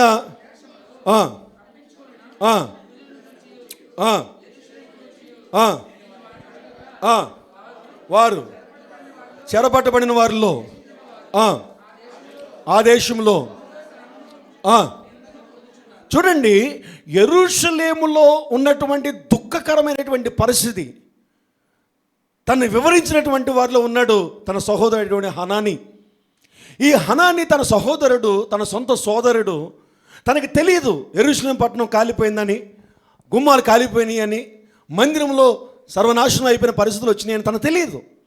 ఆ దుఃఖకరమైనటువంటి వార్తను తీసుకొచ్చి ఆ రోజు నుంచి, ఏ రోజు నుంచి, ఆ విషయం తనకు తెలిసిన రోజు నుంచి తన ప్రతి పోరాటంలో కూడా తనకి ఏదైతే దేవుడు దర్శనం ఇచ్చాడో, ఎక్కడ తను డైవర్ట్ చేయకుండా, ఎక్కడ తను డీవియేట్ చేయకుండా తనతో కలిసి పోరాడిన వాడు ఈ యొక్క హనన్య కలిసి పోరాడాడు. ఎక్కడ స్వార్థం లేదు తనలో, ఎక్కడ కూడా ఒక డీవియేషన్ లేదు, డైవర్షన్ లేదు. నెహెమ్యాకి దేవుడు ఏ దర్శనం అయితే ఇచ్చాడో, ఏ వార్త అయితే తనకు తెలిసిందో, ఏమైతే చేయాలనుకుంటున్నాడో, ప్రతి ఒక్క సమస్యలో కూడా, ప్రతి పోరాటంలో కూడా నెహెమ్యా యొక్క పోరాటంలో తోడుగా ఉన్నాడు. నెహెమ్యాకి భారంగా లేడు. ఎవరు? హనన్య. నెహెమ్యాకి భారంగా లేడు. నువ్వు తెలుసుకోవాలి, నువ్వు వెళ్తున్నటువంటి ప్రయాణములో మొట్టమొదటిగా నువ్వు దేవునితో ఉన్నావో లేదో నువ్వు తెలుసుకోవాలి. ఆ దేవుని దర్శనంతో నువ్వు దేవునితో కట్టుకోవడానికి వెళ్ళిపోతున్నప్పుడు, దేవునితో నీ జీవితాన్ని కట్టుకుంటూ దర్శనంలో వెళ్ళిపోతున్నప్పుడు నీకు అందరూ కూడా ఒక దయగటువంటి స్వభావంతో ఉండరు. ఎవరు ఉంటారు అంటే, నా ప్రియ దేవుని సంగమా, నువ్వు గమనించాలి, నీ దర్శనంతో సపోర్టింగ్గా ఉంటారు, నీ పోరాటంలో సహాయంగా ఉంటారు, నిన్ను డైవర్ట్ చేయడానికి ఇష్టపడరు. ఇది కాదు ఇది కాదని చెప్పరు. నీకు దేవుడు నీకు ఏమైతే చూపించాడో దానికి నీకు ఏం చేస్తారంటే సపోర్టింగ్ ఇస్తూ ఉంటాడు, సపోర్టింగ్ ఇస్తూ ఉంటారు. ఒక రాంగ్ డైరెక్షన్ నీకు ఉండదు. నువ్వు వెళ్తేటువంటి ప్రయాణాన్ని తప్పుదారి పట్టించరు. నువ్వు హనన్య గురించి చూడండి మీరు, నెహెమ్యా గ్రంథంలో మొదటి నుంచి చివరి వరకు కూడా, మొదట కనిపించాడు, మరలా చివరి కనిపిస్తున్నాడు, తనతోనే ఉన్నాడు. కానీ ఎక్కడ కూడా హనన్య పేరు బయటకు రాదు. కొన్ని చోట్ల మాత్రమే వస్తుంది, కొన్ని స్థలాల్లో. ఇక్కడ ఏం కనిపిస్తుంది? నెహెమ్యాకి ఎక్కడైనా అడ్డుగా ఉన్నాడండి తను? నెహెమ్యా వెళ్తున్న ప్రయాణంలో అడ్డుగా ఉన్నాడా? నువ్వు ఆలోచించుకోవాలి. ఈరోజు నువ్వు దేవునితో కట్టుకుంటున్నావు, దేవుని వాక్యంతో కట్టుకుంటున్నావు, దేవుని దర్శనాలతో కట్టుకుంటున్నావు, దేవుని సన్నిధిలో నువ్వు వెళ్ళిపోతున్నావు, దేవుని వాక్యంలో నీ జీవితాన్ని సమర్పించుకొని ఒక స్టాండర్డ్తో, ఒక సరిగైనటువంటి ఒక నమ్మకంతో వెళ్ళిపోతున్నావు దేవుని దయతో. ఇవి వెళ్తున్న నీ ప్రయాణంలో నీకు సపోర్టింగ్గా నీ లైఫ్లో ఎంటర్ అవ్వాలి అంటే, ఎవరిని నువ్వు అలౌ చేయాలి అంటే, నీకు సరిపోయినటువంటి వాళ్ళు నిన్ను అర్థం చేసుకొని, నీ కష్టాన్ని అర్థం చేసుకొని, నీ శ్రమను అర్థం చేసుకొని, నేను నీతో ఉన్నాను, నాకు స్వార్థం లేదు అని, స్వార్థం లేకుండా నీతో ఉన్నటువంటి వారు నీ జీవితంలోకి అలౌ చేయి. అందరిని అలౌ చేయకు, అందరిని ఎంటర్ చేయకు, అందరికీ అధికారం ఇవ్వకు. అందరికీ అధికారం ఇవ్వలేదు. ముగ్గురు అనుకున్నాడు, ముగ్గురులో ఒకడు ఫిల్టర్ అయిపోయాడు. ఇప్పుడు వీళ్ళిద్దరికీ కూడా అధికారం ఇచ్చాడు. దేవుడు తనకి ఏమైతే నిలబెట్టాడో ఆ స్థితిలో అధికారం ఇవ్వగలిగే స్థాయిలోకి ఎందుకు వెళ్ళాడంటే, హనన్య తన పోరాటంలో తనకు తోడుగా నిలబెట్టాడు. అందరూ నిలబడరండి, అందరూ నిలబడరు. నీ పోరాటాన్ని అర్థం చేసుకునే వాళ్ళు కొన్నిసార్లు నీ భర్త కూడా నేను అర్థం చేసుకోలేడు, కొన్నిసార్లు నీ భార్య కూడా అర్థం చేసుకోలేదు, కొన్నిసార్లు నీ పిల్లలు కూడా అర్థం చేసుకోలేరు. ఇక్కడ కావాల్సింది ఏంటంటే, నేను అర్థం చేసుకునేవాడికి నువ్వు అన్నీ ఎక్స్ప్లెయిన్ చేసి చెప్పడం మొదలుపెట్టు. ఒక అధికారం ఇవ్వాలికి నీ యొక్క పొజిషన్ ఎక్స్ప్లెయిన్ చేయి. నీ పర్సనల్స్ అన్నీ షేర్ చేసుకో. ఎవరితో షేర్ చేసుకుంటావు అంటే, నీ పోరాటాన్ని తెలిసినటువంటి వాడితో షేర్ చేసుకో. నీకు సాటి అయినటువంటి సహాయం చేయనటువంటి స్థాయి వాళ్ళకు ఉందో లేదో చూడు. ఎవరు పడితే వాళ్ళతో ఒక 4 సార్లు నీకు సహాయం చేశారు కదా, ఏదో నీకు కొద్దిగా ఆ యొక్క ఉప్పుగా, లేదంటే కారంగా, లేదంటే ఏదో మసాలాగా ఉన్నారు కదా అని చెప్పి నీ బ్రతుకులో ఉన్నటువంటి ప్రతి విషయాలు చెప్పావా, జాగ్రత్త. నువ్వు ముందుకు వెళ్ళడానికి వాళ్ళే నీకు ఆటంకంగా ఉంటారు. అందరూ నీ పోరాటానికి అనుకూలంగా ఉండరండి. ఇప్పుడు సంఘంలో నేను పోరాడుతున్నాను, అనేకమైన విషయాల్లో పోరాడుతూ వెళ్తూ ఉంటాం, అనేకమైన ఆత్మీయ జీవితాల్లో పోరాడుతూ ఉంటాం. దేవుడు నాకు ఇచ్చిన దర్శనంతో నాకు సంఘ సహకారం కావాలి, సంఘ సహవాసం నాకు కావాలి, సంఘంతో కలిసి నేను పోరాడాలి. బట్ అందరూ కూడా నా పోరాటంతో ఏకీభవించరు, అందరూ కూడా నా పోరాటంలో ఐక్యంగా ఉండరు. ఎక్కడో 1% ఉంటారు. అది నేనేం చేయాలి? ఫైండ్ చేయాలి. అది నేను కనిపెట్టాలి. అది కనిపెట్టి నా పోరాటంలో వారిని మాత్రమే నేను పాలుభాగస్తుం చేయాలి. ఎవరు నా పోరాటంను అర్థం చేసుకుంటున్నారు? ఎవరు నా యొక్క స్టాండర్డ్స్ని అర్థం చేసుకుంటున్నారు? నా యథార్థతను ఎవరు అర్థం చేసుకుంటున్నారు? ఏమని మరలా చెప్తున్నాను, ఎవరు అర్థం చేసుకోరు. కానీ దేవుడు 1% ఉంచుతాడు నీకు. అదెవరో నువ్వు ఫైండ్ చేయాలి. ఫైండ్ చేయకపోతే దాన్ని ఏమన్నాడంటే మెలకువ అన్నాడు, దాన్ని ఏమన్నాడంటే వివేచన అన్నాడు. ఈ రోజున నీ బ్రతుకు మీద సరైన మెలకువ వివేచన లేకపోతే ఎవరిని మింగుతున్నాను అన్నటువంటి అపవాది నిన్ను మింగేస్తుంది అడ్డంగా. నువ్వు పైకి లేవలేవు. ఎంతోమంది దేవుడు సహాయంతో ఉన్నటువంటి వారు కూడా పైకి లేగలేకుండా పడిపోయినటువంటి వాళ్ళు ఉన్నారు, మనుషుల యొక్క క్రూరత్వాన్ని బట్టి. అందుకని బైబిల్ అంటుంది, దేవుని దయ నీకు కావాలి, మనుషుల దయ కూడా నీకు కావాలి. దేవుని దయతో నువ్వు నిలబడినప్పుడు, దేవుని మీద నువ్వు ఆధారపడుతున్నప్పుడు, ద సెకండ్ థింగ్ ఏంటంటే మనుషుల యొక్క దయ నీకు ఎలా కావాలో దేవుడు నీకు నేర్పిస్తాడు. నీకు ఆ స్టాండర్డ్ని నీకు ఇస్తాడు. నా ప్రియ దేవుని సంగమా, కొన్నిసార్లు కొంతమంది భార్యలు మాత్రమే భర్తకి సపోర్టింగ్గా కష్టంలో నష్టంలో, ఏం పర్లేదు నేను ఉన్నాను పదా వెళ్ళు, నువ్వు తప్పు చేసావా ఓకే రైట్ చేయి, మళ్ళీ వెళ్ళు అంటారు. కొంతమంది ఏమంటారంటే ప్రతిదానికి కూడా ఏదో ఒక వ్యతిరేకంగా మాట్లాడుతూ ఉంటారు. వారి యొక్క మనసుని, వారి యొక్క పోరాటాన్ని అర్థం చేసుకోదు ఈ భార్య. అయ్యా ఎంత పోరాడుతున్నాడు, ఎంత శ్రమపడుతున్నాడు, ఎంత ఇబ్బందుల్లో వెళ్తున్నాడని ఈ వైఫ్కి అర్థం అవ్వదు. అప్పుడు నువ్వేం చేయాలి? నీ పోరాటంలో నీకు రానివ్వక్కర్లేదు. దేవుడు నీకు తప్పనిసరిగా పోరాటానికి సరిపోయే సహాయాలు నీకు ఇస్తాడు. నువ్వు ప్రేమించు. నీ భార్యకి ఇవ్వాల్సిన స్థానం నీ భార్యకి ఇవి. దేవుని దృష్టిలో దోషిగా ఉండకుండా చూసుకో నీ భార్యని. పాపము చేయకుండా, తప్పుడు పనులు చేయకుండా, దేవునికి వ్యతిరేకంగా నిలబడకుండా నీ భార్యని ఎంతవరకు చూడాలి అంతవరకు చూడు. బట్ నీ పోరాటంలో తను వస్తుందని ఎక్స్పెక్టేషను చేయకు. ఎంత నెమ్మది ఉంటుందో తెలుసా నీకు? ఎంత నెమ్మది ఉంటుందో తెలుసా? అలాగే నీ భర్త ప్రతి ఒక్కరి యొక్క భర్త నీ పోరాటాన్ని అర్థం చేసుకోలేడు. నీ యుద్ధంలో పాలిభాగస్తుడు అవ్వడానికి అవకాశం లేదు. Just your husband, that's enough. Just your husband, that's enough. నీ భర్త మాత్రమే. సమాజంలో ఒక భర్త నీకు ఉండాలి. దేవుని వాక్య ప్రకారంగా నీకు ఒక సొంత భర్త నీకు ఉండాలి కాబట్టి ఉన్నాడు, అంతే. నీ పోరాటంలో పాలిభాగస్తుడు అర్థం చేసుకోలేడు. ఒకవేళ నీ ఏమైనా పోరాటంలో కూడా నేను బ్లేమ్ చేస్తాడు, నీకు చెడ్డ పేరు తీసుకొస్తాడు. ఈ యొక్క షమియాలాగా నిన్ను తప్పుడు దావులను నడిపిస్తాడు, నీకు రాంగ్ డైరెక్షన్స్ ఇస్తాడు. నీ జీవితం నాశనం అయిపోవడానికి ఒక ఆధారం అవుతాడు. లేవా అలాంటి కుటుంబాలు ఈ రోజున? లేవా అటువంటి కుటుంబాలు? అంత మాత్రం చేత నీ హస్బెండ్ని విడిచిపెట్టేయక్కర్లేదు, నీ వైఫ్ని దూరం చేసేయక్కర్లేదు. దేవునికి వాక్యం చెప్తుంది, ప్రేమించు. డివైడ్ చేయడం నేర్చుకో. నీ పోరాటంలో వారు రారు. నీ పోరాటాన్ని అర్థం చేసుకునేంత జ్ఞానము దేవుడు ఇంకా వారికి ఇవ్వలేదు. ఒక భర్తగా, ఒక భార్యగా, ఒక బిడ్డలుగా, ఒక తల్లిగా, ఒక తండ్రిగా నీ ప్రేమ వారికి ఇవి. దేవుని దృష్టిలో దోషి కాకుండా చూసుకో, పాపం చేయకుండా చూసుకో, దేవునికి వ్యతిరేకమైనటువంటి డిసిషన్ తీసుకోకుండా నువ్వు చూసుకో. చక్కగా ప్రేమించు. నీ పోరాటము దేవునితో చేస్తూ, దేవుని సహాయంతో చేస్తూ, మనుషుల దయ కూడా కావాలి కాబట్టి ఎక్కడో చోట నీకు సహాయాన్ని దేవుడు ఏర్పాటు చేస్తాడు. నెహెమ్యా జీవితంలో అనేక మంది తన జీవితంలోకి వచ్చారు, ఎక్కడికక్కడ వెళ్ళిపోయారు. చివరికి ఎండింగ్ వచ్చేటప్పటికి 3 మిగిలారు. నా ప్రియ దేవుని సంగమా, 3లో ఒకడు ఫిల్టర్ అయిపోయాడు. రెండోవాడు ఎవరు?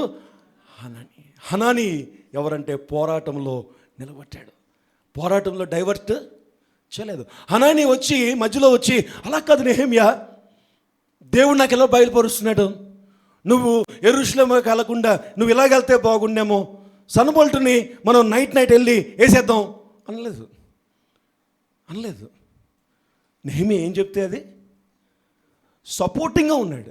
నెహెమ్యా ఏం చెప్తే దానికి సపోర్టింగ్గా ఉన్నాడు. మేబీ మధ్యలో ఏదో గైడెన్స్ ఇచ్చాడేమో కానీ ప్రెజర్ ఇవ్వలేదు. అంటే ఎంత నమ్మకంగా ఉన్నాడండి, ఎంత సపోర్టింగ్గా ఉన్నాడు. కాబట్టే అంత ధైర్యంగా తన సహోదరుటువంటి హనానీని అధికారిగా నిలబెట్టడానికి నెహెమ్యా ఇష్టపడ్డాడు. 1వ అధ్యాయంలో ప్రారంభించినటువంటి తన పోరాటంలో 7వ అధ్యాయంలో మనం చాలా చెప్పుకున్నాం కదండి. ఎంత పోరాటం అంటే నెహెమ్యాకి, ఎంత పోరాటం, ఎంత వ్యతిరేకతలు, ఎన్ని సమస్యలు తన చుట్టూ కూడా. కానీ ప్రతి విషయంలో కూడా తనకి ఒక పోరాట యోధుడిగా ఎవరున్నారు? హనాన్యా ఉన్నాడు. అండ్ థర్డ్ పర్సన్, 3వ వ్యక్తి ఎవరు అంటే 2వ వచనంలోనే మనం చూస్తే 7వ అధ్యాయం 2వ వచనంలోనే తన సహోదరుడు హనన్యాకును హనన్యా 3వ వ్యక్తి నమ్మకమైన వాడు. జాగ్రత్తగా గమనించండి, నీ పోరాటంలో సహాయం చేసేవాడు వేరు, నమ్మకమైన వాడు వేరు. ఎవడి నమ్మకమైన వాడు అంటే క్యారెక్టర్ చెప్తున్నాడు. నమ్మకమైన వాడి క్యారెక్టర్ ఏంటండి? అక్కడ అతడు దేవుని యందు అందరికంటే, అక్కడ మనం వదిలేయకూడదు. జాగ్రత్తగా అందరూ అంత చదవండి మొత్తం అంతా కూడా. హనన్యా నమ్మకమైన మనుషుడు, అందరికంటే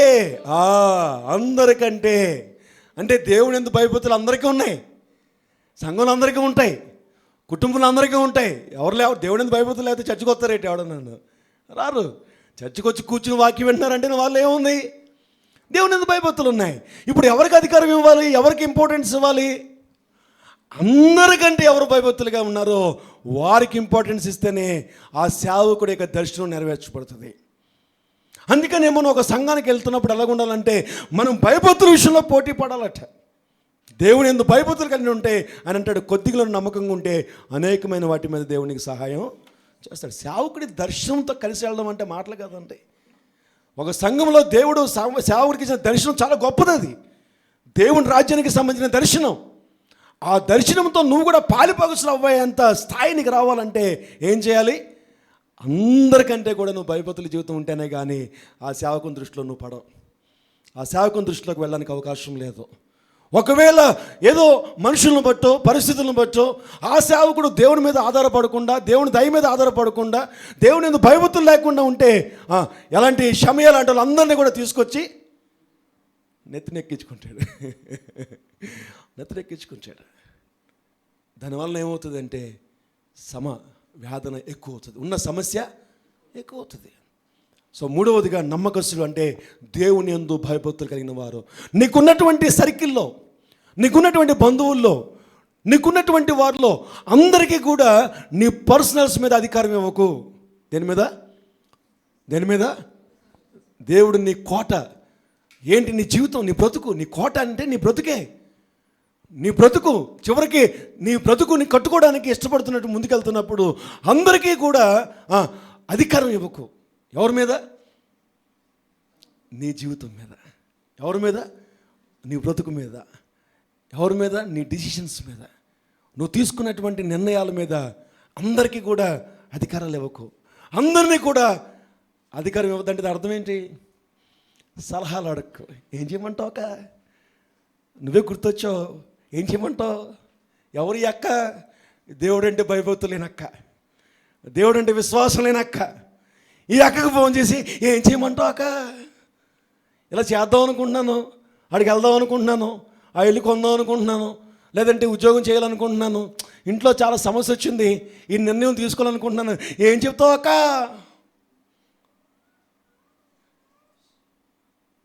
ఇప్పుడు అక్క ఏముంటుంది? షమయ లాంటి ఆలోచనలు అయ్యో వస్తుంది. చివరికి ఎవరు నాశనం అవుతారు? ఇప్పుడు వాళ్ళు ఏమంటారు? ఫోన్ స్విచ్ ఆఫ్ చేసి కూర్చుంటారు. ఇప్పుడు నాశనం అయిపోయింది ఎవరు? నువ్వే. నాశనం అయిపోయింది నువ్వే. చాలాసార్లు మనం చేసిన మిస్టేక్స్ అండి, చాలాసార్లు మనం చేసిన మిస్టేక్స్. నీ యొక్క పర్సనల్ విషయంలో ఎవరికి అధికారం ఇవ్వాలి? దేవుని యందు భయభక్తులు కలిగి ఉన్న వారికి మాత్రమే. వాడు అన్నయ్య అవ్వచ్చు, లేదంటే బంధువు అవ్వచ్చు, లేదంటే జస్ట్ ఒక ఫ్రెండ్ అవ్వచ్చు, లేక ఒక బిలీవర్ అవ్వచ్చు. వాళ్ళు రిలేషన్తో సంబంధం లేదు. నీకు ఫ్రెండా, నీకు బంధువా, నీకు అక్క, నీ కొలీగా, నీ బిలీవరా కాదు కావాల్సింది. నువ్వు ఫిల్టర్ చేసుకునేటువంటి ఆ ఫైనల్ దాంట్లో నీ బంధుత్వాలు, నీ రిలేషన్స్ కాదు, దేవునితో ఎలా రిలేషన్ కలిగి ఉన్నాడు, గాడ్లీ నేచర్ ఎంతవరకు ఉంది, దేవుని యందు భయభక్తులు కలిగి ఎంతవరకు ఉన్నాయి అని చెప్పిన తర్వాత, తెలిసిన తర్వాత అప్పుడు నువ్వు అథారిటీ వాళ్ళకి ఇస్తే దేవుడు నీకు విజయాన్ని ఇస్తాడు. ఆ విజయంలో నువ్వు వెళ్ళడానికి అవకాశం కలుగుతుంది. నీ భర్త భయభక్తులు కలిగి లేడు, నీ భర్త భయభక్తులు కలిగి, నీ భార్య దేవుని యందు భయభక్తులు కలిగి లేదు, నీ పిల్లలు దేవుని యందు భయభక్తులు కలిగి లేరు. నేను చెప్తున్నాను, అన్ని విషయాలు షేర్ చేయక్కర్లేదు, అన్ని విషయాలు షేర్ చేయక్కర్లేదు. ఎందుకు చేయకూడదు? ఎందుకు అధికారం ఇవ్వకూడదు? నిన్ను కూడా పాడు చేస్తారు వాళ్ళు. ఎందుకు? వారికి ఏమీ లేదు. దేవుని యందు నీకేముంది? దేవుని యందు భయభక్తులు ఉంది. నువ్వు దేవుని యందు భయభక్తులు కలిగి దేవునితో కట్టుకుంటూ దేవుడి దర్శనంతో నువ్వు ముందుకు వెళ్ళిపోతున్నావు. ఇప్పుడు నువ్వు ఒక్కడే ప్రయాణం సరిపోదు, నీకంటూ ఒక సపోర్టింగ్ నీకు కావాలి. అది ఒక భార్య అవ్వచ్చు, భర్త అవ్వచ్చు, పిల్లలు అవ్వచ్చు, ఎవరో ఒకరు నీకు కావాలి. నెంబర్ 1, నీ పోరాటాన్ని అర్థం చేసుకునేవాడా? రైట్. నెంబర్ 2, వాడు దేవుని యందు భయభక్తులు కలిగి ఉన్నాడా? దేవుని యందు భయభక్తులు లేకపోతే 100కి 90% వారు నీ యొక్క ఇష్టానికి అనుకూలంగా ఉండడు. ఎక్కువ శాతము నువ్వే కాంప్రమైజ్ అవ్వాలి, ఎక్కువ శాతము నువ్వే సర్దుకుపోతూ ఉండాలి. చివరికి నీ బ్రతుకు ఎలాగవుద్దంటే సర్దుకుపోయే మనిషిలా తయారవుతావు. ఈ సర్దుకుపోయే మనిషి చివరికి ఎంతవరకు వెళ్తాడంటే, నాకంటూ ఒక స్వతంత్రత, నాకంటూ ఒక బతుకు, నాకంటూ ఒక గౌరవం, నాకంటూ ఒక మర్యాద లేదు. మనిషి మంచోడే, మనిషి మంచోడే, ఏం లేవు, భయభక్తులు లేవు. దేవుని యందు భయభక్తులు లేకపోవడం వల్ల దేవుని యొక్క కార్యాలు తన ద్వారా నీ జీవితంలో జరగడానికి అవకాశం లేదు. మరేం చేయాలి? వదిలేయాలి. మరేం చేయాలి? గొడవ పెట్టుకోవాలి. అవదు. నువ్వు నన్ను అర్థం చేసుకోవట్లేదని చెప్పి ఉదయం నుంచి రాత్రి వరకు కూడా మిషన్లు పెట్టేసి బ్రెయిన్లో పెట్టేసినా సరే అడిగి అర్థం అవ్వదు. ఎందుకు అర్థం అవ్వదు? నీ వ్యర్థమైన ప్రయాస అది. సింపుల్. అన్ని విషయాలు షేర్ చేసుకోవాల్సిన పనులు. నీ పోరాటం అంతా వాళ్ళకేమీ చెప్పక్కర్లేదు. ఒక భార్యగా, ఒక భర్తగా ఎంతవరకు ఉండాలో అంతవరకు ఉండు. దేవునితో మంచి సంబంధం పెట్టుకుని ఉండు. ఏ తప్పు, ఏ పొరపాటు, దేవునికి వ్యతిరేకమైనటువంటి ఏ కార్యము చేయకుండా నిలబడు. దేవుడే నీకు సహాయం చేస్తాడు. ఆమేన్. ఇప్పుడు దావీదు జీవితంలో చూద్దాం ఒకసారి. ఒక నెహెమ్యా జీవితం ఒకటే కాదండి, మీరు బైబిల్లో అందరి జీవితాలు కూడా అలా కనిపిస్తాయి. దావీదు జీవితాన్ని ఒకసారి పరిశీలన చేసుకుందాం. సమయం అయిపోతుంది, మనం చూసుకుందాం. ఇది మీకు అర్థం అవ్వకపోతే నువ్వు జీవితంలో చాలా ఓడిపోవడానికి అవకాశం ఉంటుంది. దావీదు జీవితంలో చూసినట్లయితే 2 సమూయేలు 23వ అధ్యాయం చూద్దాం ఒకసారి. అందరూ తీయండి. 2 సమూయేల్ 23rd chapter 23వ అధ్యాయము. దావీదుకి కొన్ని వేల మంది సైన్యం ఉందండి. ఎంతమంది ఉన్నారు? కొన్ని వేల మంది సైన్యం ఉంది. తనకి సపోర్ట్ చేయడానికి, తన తరపున యుద్ధం చేయడానికి, తను అనుకున్నటువంటి శత్రువుని జయించి తనకి అనుకున్న దర్శనం నెరవేర్చడానికి కొన్ని వేల మంది సైన్యం ఉంది తనకి. ఫైనల్గా 3 రకాలైనటువంటి గ్రూప్స్ మాత్రమే తనకు పెట్టుకున్నాడు. చూద్దాం ఒకసారి. 2 సమూయేలు 23వ అధ్యాయము 13వ వచనం చూడండి ఒకసారి. 23:13. మరియు 30 మంది అధిపతులలో శ్రేష్ఠులైన 3 కోతకాలమున అదుల్లము గుహలోనున్న దావీదు నదుకు చాలండి. కొన్ని వేల మందిలో ఫైనల్ ఫిల్టర్ ఎంతమంది చేశాడు దావీదు? 30 మంది చేశాడు. నీకు చాలామంది ఉంటారు, నువ్వు కొంతమందినే ఫిల్టర్ చేసుకోవాలి. ఆ ఫిల్టర్ చేసినటువంటి వాళ్ళు ఎంతమంది తయారయ్యారు దావీదుకి? 30 మంది తయారయ్యారు. ఈ 30 మందిలో మనము 8వ వచనం నుంచి 12వ వచనం వరకు మనం జాగ్రత్తగా మనం చూస్తే 3 శ్రేష్ఠులైనటువంటి వారుగా ఉన్నారు. 30 మందిలో మనం ఎంతమంది తీశాడు? 3. మనకి రావట్లేదండి ఇది, మనకు రావట్లేదు. ఎంతమంది గుంపు ఉంటే అంతమందికి, ఎంతమంది రాని అంతమందికి సోదంతా చెప్పేసుకోవడమే. నా బతుకు ఇలాగా, నా భర్త ఇలాగా, నా పిల్లలు ఇలాగా, ఇలా చేద్దాం అనుకుంటున్నాను, అలా చేద్దాం అనుకున్నాను, నా ఉద్యోగం ఇలాగ ఉంది, నా శ్రమలు ఇలాగ ఉన్నాయి, నా వేదనలు ఇలాగ ఉన్నాయి, నాకు దిక్కు లేదు, అది లేదు, ఇది లేదు, నేను అది చేద్దాం అనుకుంటున్నాను, ఇది చేద్దాం అనుకుంటున్నాను, అలా చేద్దాం అనుకుంటున్నాను, ఇలా చేద్దాం అనుకుంటున్నాను, ఏం చేద్దాం అనుకుంటున్నావు చెప్పు, కొంచెం నువ్వేనా సలహా అని కనిపించిన ప్రతి ఒక్కరికి చెప్పుకుంటూ వెళ్ళిపోవడమే. ఫిల్టర్ చేయడం రావాలి. నీకు చాలామంది ఉంటారు సపోర్ట్. ఇంకా అందరూ ఎలాగుంటారంటే చాలా దగ్గరగా ఉన్నట్టుగానే అనిపిస్తారు నీకు. Very careful, very careful. 30 మందిని ఎంతమంది ఉన్నారండి? 3 తనను శ్రేష్ఠగా చేసుకున్నాడు. 18వ వచనం చూద్దాం ఒకసారి. 18వ వచనం 23:18. సెరూయా కుమారుడును యోవాబు సహోదరునైన అబీషై తన అనుచరులలో ముఖ్యుడు. ఇతడు ఒక యుద్ధములో 300 మందిని హతము చేసి వారి మీద తన ఏటిని ఆడించెను. ఇతడు ఆ 3 పేరు పొందినవాడు. ఇతడు ఆ 30 మందిలో ఘనుడై. చాలండి, చాలు. తర్వాత ఇంకా కొన్ని డైవర్షన్స్ ఉంటాయి. ఇప్పుడు లైన్ పెడదామా? ఎంతమంది టోటల్గా? చాలా కొన్ని వేల మంది ఉన్నారు. అందులో ఎంతమంది తనకి శ్రేష్ఠులు? 30 మంది. 30 మందిలో శ్రేష్ఠులు ఎంతమంది? మళ్ళీ ఎంతమంది ఫిల్టర్ చేశాడు? 3. ఫైనల్గా ఎంతమంది దగ్గరికి వెళ్ళాడు? ఒకడే. ఎవరు? అభిషై. అభిషై. మీరు దావీదు జీవితం చూస్తే చివరి వరకు ఉంటాడు. అభిషై చివరి వరకు ఉంటాడు. వీళ్ళు 3 కూడా చాలా యోధులే. మొత్తం 30 మంది కాదు, కొన్ని వేల మందిలో 30 మందిలో కూడా వీళ్ళు 3 కూడా దావీదు అంటే ప్రాణం పెడతారు. కానీ చివరి వరకు వారు లేరు. చివరి వరకు ఎవరున్నారు అంటే అభిషై ఉన్నాడు. తన పోరాటంలో తన సహకారిగా ఉన్నాడు. అభిషైని ఎన్ని తిట్టినా సరే నమ్మకంగా ఉన్నాడు. అది నమ్మకత్వం అంటే. అభిషైని చాలా రకాలు మాట్లాడతాడు. ఎవరు? దావీదు. ఎంత మాట అంటాడంటే, నీకు నాకు తేడా చాలా ఉంది, నువ్వేంటి నేనేంటి అంటాడు. సొంత మేనల్లుడండి, తన అక్క కొడుకు. అక్కడ మనం కొన్ని సమయాల్లో మనం ఇంతకుముందు చాలాసార్లు మీకు చూపించాను ఆ వాక్యాలన్నీ. టైం లేదు కాబట్టి చూపించట్లేదు ఇప్పుడు.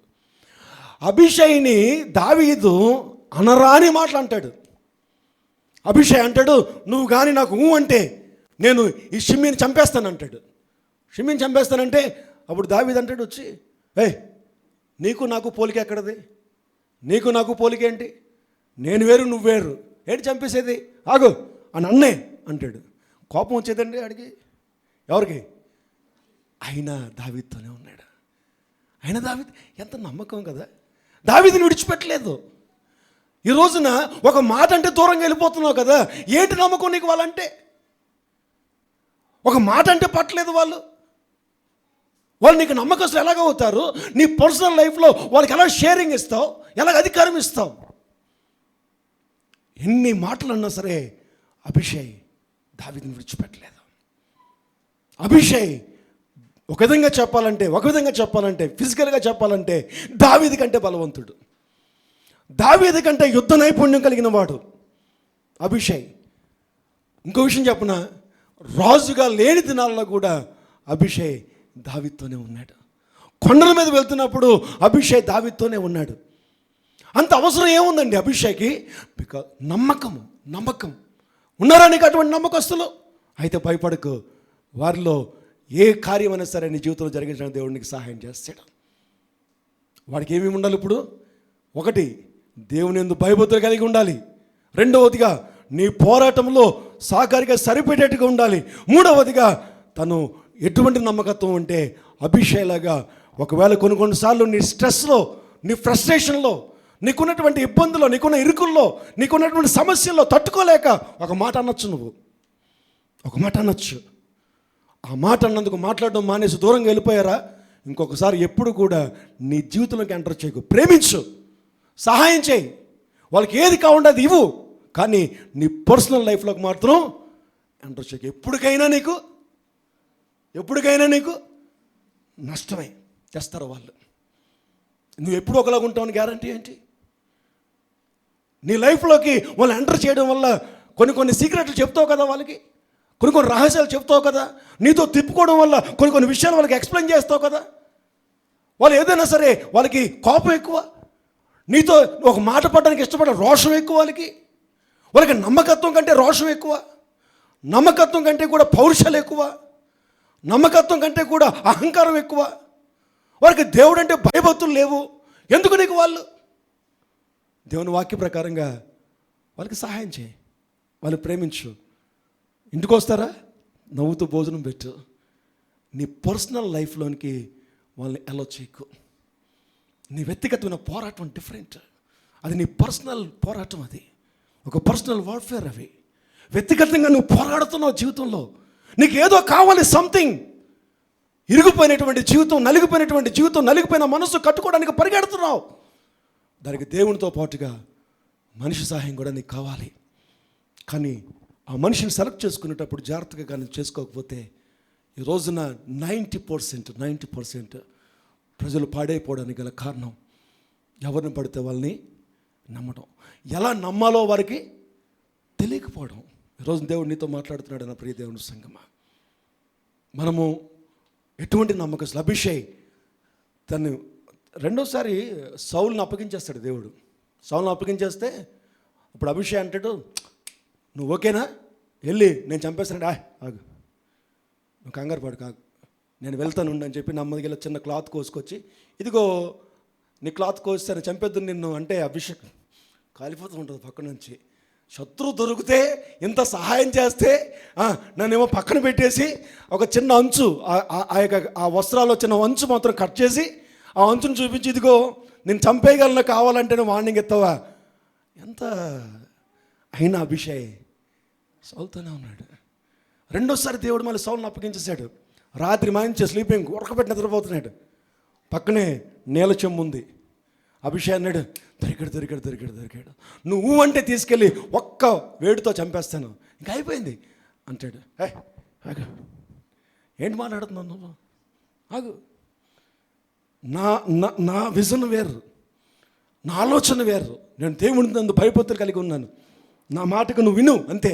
చంపేయడం అంతా ఈ చేపు ఈజీయే అని చెప్పి వెళ్ళి ఆ చెంబు తీసుకొస్తాడు. వెళ్ళి ఏ చెంబు అండి, ఆ తల దగ్గర చెంబు తీసుకొచ్చి అంటాడు, ఇదిగో సౌలా చెంబు ఇదిగో అంటాడు. సౌలు అంటాడు, నా చెంబు తీసుకెళ్ళిపోయావంటే నా తల దగ్గర నుంచి వెళ్ళావు, అయ్యో నాయనా ఏంటి అంటే, అప్పుడు దావీదు అంటాడు, నేను చంపగలను కానీ నేను చంపలేదు అంటే. పక్కన ఉన్న అభిషేక్ ఎలా ఉంటుందండి, ఏంటి ఈడు బతికించేవాడు, బతికినవాడు ఈయన నమ్ముకుని ఈడేదో రాజు అయిపోతాడేమో, ఇతనేదో మంచిగా ఉంటాడేమో, ఇతనేదో పైకి వచ్చేస్తాడేమో అనుకొని తనకేదో సహాయం చేద్దామని నా ఇల్లు వాడ అన్నీ వదిలేసి దావీదుతో పరిగెడుతుంటే, శత్రువు దొరుకుతుంటే గుడ్డ కట్ చేస్తాడేంటి, శత్రువు దొరికితే చెంబు తీస్తాడేంటి, ఏం తీయాలి, తల తీసేయాలి. ఏమంటే కోపం రాదండి, కోపం రాదా? అయినా సరే అభిషేక్ దావీదుతోనే ఉన్నాడు. అందుకనే ఇప్పుడు అంటున్నాడు, అభిషేక్ మాత్రమే నమ్మకస్తుడిగా తను ఏర్పరచుకున్నాడు. కొన్ని వేల మంది సైన్యం తనకు ఉంది, చిటికేస్తే సైన్యం యుద్ధానికి వచ్చేస్తారు. ఈరోజు నా ప్రియ దేవుని సంగమా, కొన్ని వేల మంది నీకు ఉండొచ్చు, కొన్ని వందల మంది నీకు సపోర్టింగ్గా ఉండొచ్చు, కానీ నీ జీవితాన్ని నీకు సహాయం చేసే వాళ్ళు చాలా లిమిట్గా ఉంటారు. దేవుని యొక్క వాక్యం చెప్తుంది, నువ్వు దాన్ని ఏదో నా సొంత వాళ్ళు కదా, నా తమ్ముడు కదా, రిలేషన్స్ జీవితాన్ని కట్టవండి. మరలా చెప్తున్నాను, రిలేషన్స్ జీవితాన్ని కట్టవు, జాగ్రత్త. ఏ రిలేషను జీవితాన్ని కట్టదు. దేవుని యందు భయభక్తులు కలిగినటువంటి నీ జీవితం, దేవుని యందు భయభక్తులైనటువంటి ఒక వ్యక్తి జీవితమే నీ జీవితాన్ని కట్టడానికి దేవుడు సహాయం చేస్తాడు. నీ బ్రతుకులో ఏదైనా మేలు జరగాలంటే నువ్వు దేవుని యందు భయభక్తులు కలిగి ఉండాలి. నీ సపోర్టింగ్గా ఎవరైతే తీసుకున్నా వారు కూడా దేవుని యందు భయభక్తులు కలిగి ఉండాలి. రిలేషన్స్ కాదండి. నీ మనసుకు నచ్చిన వారు ఎప్పటికీ నీ సహాయం చేస్తారో లేదో గ్యారంటీ లేదు. నా ప్రియ దేవుని సంగమా, కాబట్టి నెహెమ్యా చివరికి తను అనుకున్న పని తను చేయగలిగాడు. తనకున్నటువంటి దర్శనంలోకి తను వెళ్ళగలిగాడు. అసలు యేసుక్రీస్తుకి ఎంతమంది శిష్యులండి? 12 మంది శిష్యుల. బైబిల్ థియాలజీలో చెప్తాం మేము 3 గ్రూప్స్. మొత్తం 12 మంది శిష్యులు 3 గ్రూపుల కింద చేస్తాడు దేవుడు. యేసుక్రీస్తు ప్రభు అయినటువంటి యేసుక్రీస్తు 3 గ్రూప్స్ చేశాడు. 3 గ్రూప్స్లో జాగ్రత్తగా గమనించండి. ఒక గ్రూపు తనతోనే ఉండి, తనతోనే సహవాసం చేసి, తను ఎక్కడికి వెళ్తే అక్కడ తనతో ఉండి, తనకి ఇచ్చినటువంటి ప్రతి ఒక్క అద్భుతాలు చూస్తూ, తనతోనే తింటూ, తనతోనే పడుకుంటూ వెళ్ళినటువంటి శిష్యుడు ఒకడున్నాడు 12 మందిలో. ఎవరు తను? యూదా అనేటువంటి శిష్యుడు తనతోనే ఉన్నాడు, తనతోనే సహవాసం చేశాడు. ఈ షమయలాగా సమయం వచ్చినప్పుడు శత్రువుకు అప్పచెప్పేశాడు, తీసుకెళ్ళి శత్రువుకు అప్పచెప్పేశాడు. ఆ విషయం యేసుక్రీస్తు తెలుసా? తెలిసిన ఆ సమయం వరకు తను ఎదురు చూశాడు. ఏమైపోయాడండి తను? ఏమైపోయాడు? శిష్యుడే కదా తను కూడా. అన్యాయంగా సూసైడ్ చేసుకుని తలకి ఉరి వేసుకుని ఆ కొండ మీద ఉరి వేసుకొని చచ్చిపోయాడు. తల కిందులుగా పడి చనిపోయాడు. రెండవ గ్రూపు, యేసుక్రీస్తు రొమ్మున అనుకున్నవాడు ఎవరండి? ఎంతమంది? యోహాను సువార్త చూద్దాం. ఎంతమంది రొమ్మున అనుకున్నారు? యేసుక్రీస్తు రొమ్మున ఆనుకున్నంత స్టాండర్డ్స్ 13వ అధ్యాయం John 13:23. John 13:23. ఆయన శిష్యులలో యేసు ప్రేమించిన ఒకడు, యేసు రొమ్మున ఎంతమంది అండి? ఒకడే. ఎవరో ఒకడు? యోహాను. జాగ్రత్తగా గమనించండి. 12 మంది శిష్యుల్లో ఒక శిష్యుడే, ఒక గ్రూపు తనతోనే ఉండి, తనతోనే నివాసం చేసి, తనకి సహాయంగా ఉండి, తన విషయాలన్నీ తెలుసుకొని, తన పర్సనల్ అన్నీ తెలుసుకొని, తను ఎప్పుడు ఎక్కడ ఎలా ఉంటాడో, ఏ స్థితిలో ఏ సమయంలో ఎక్కడ ఉంటాడో, ఎక్కడ దొరుకుతాడో అన్నీ తెలుసుకుని తీసుకెళ్ళి శత్రువుకి అప్పగించాడు. ఎస్, గెత్సేమనే తోటలో ఆ టైంలో ఉంటారని ఎవరో తెలుసండి? యోధాకే తెలుసు, శిష్యులకే తెలుసు, ఎవరికి తెలీదు. ఆ రాత్రి గెత్సేమనే తోటలోకి వెళ్ళాలని నిర్ణయం ఎవరికి తెలుసు?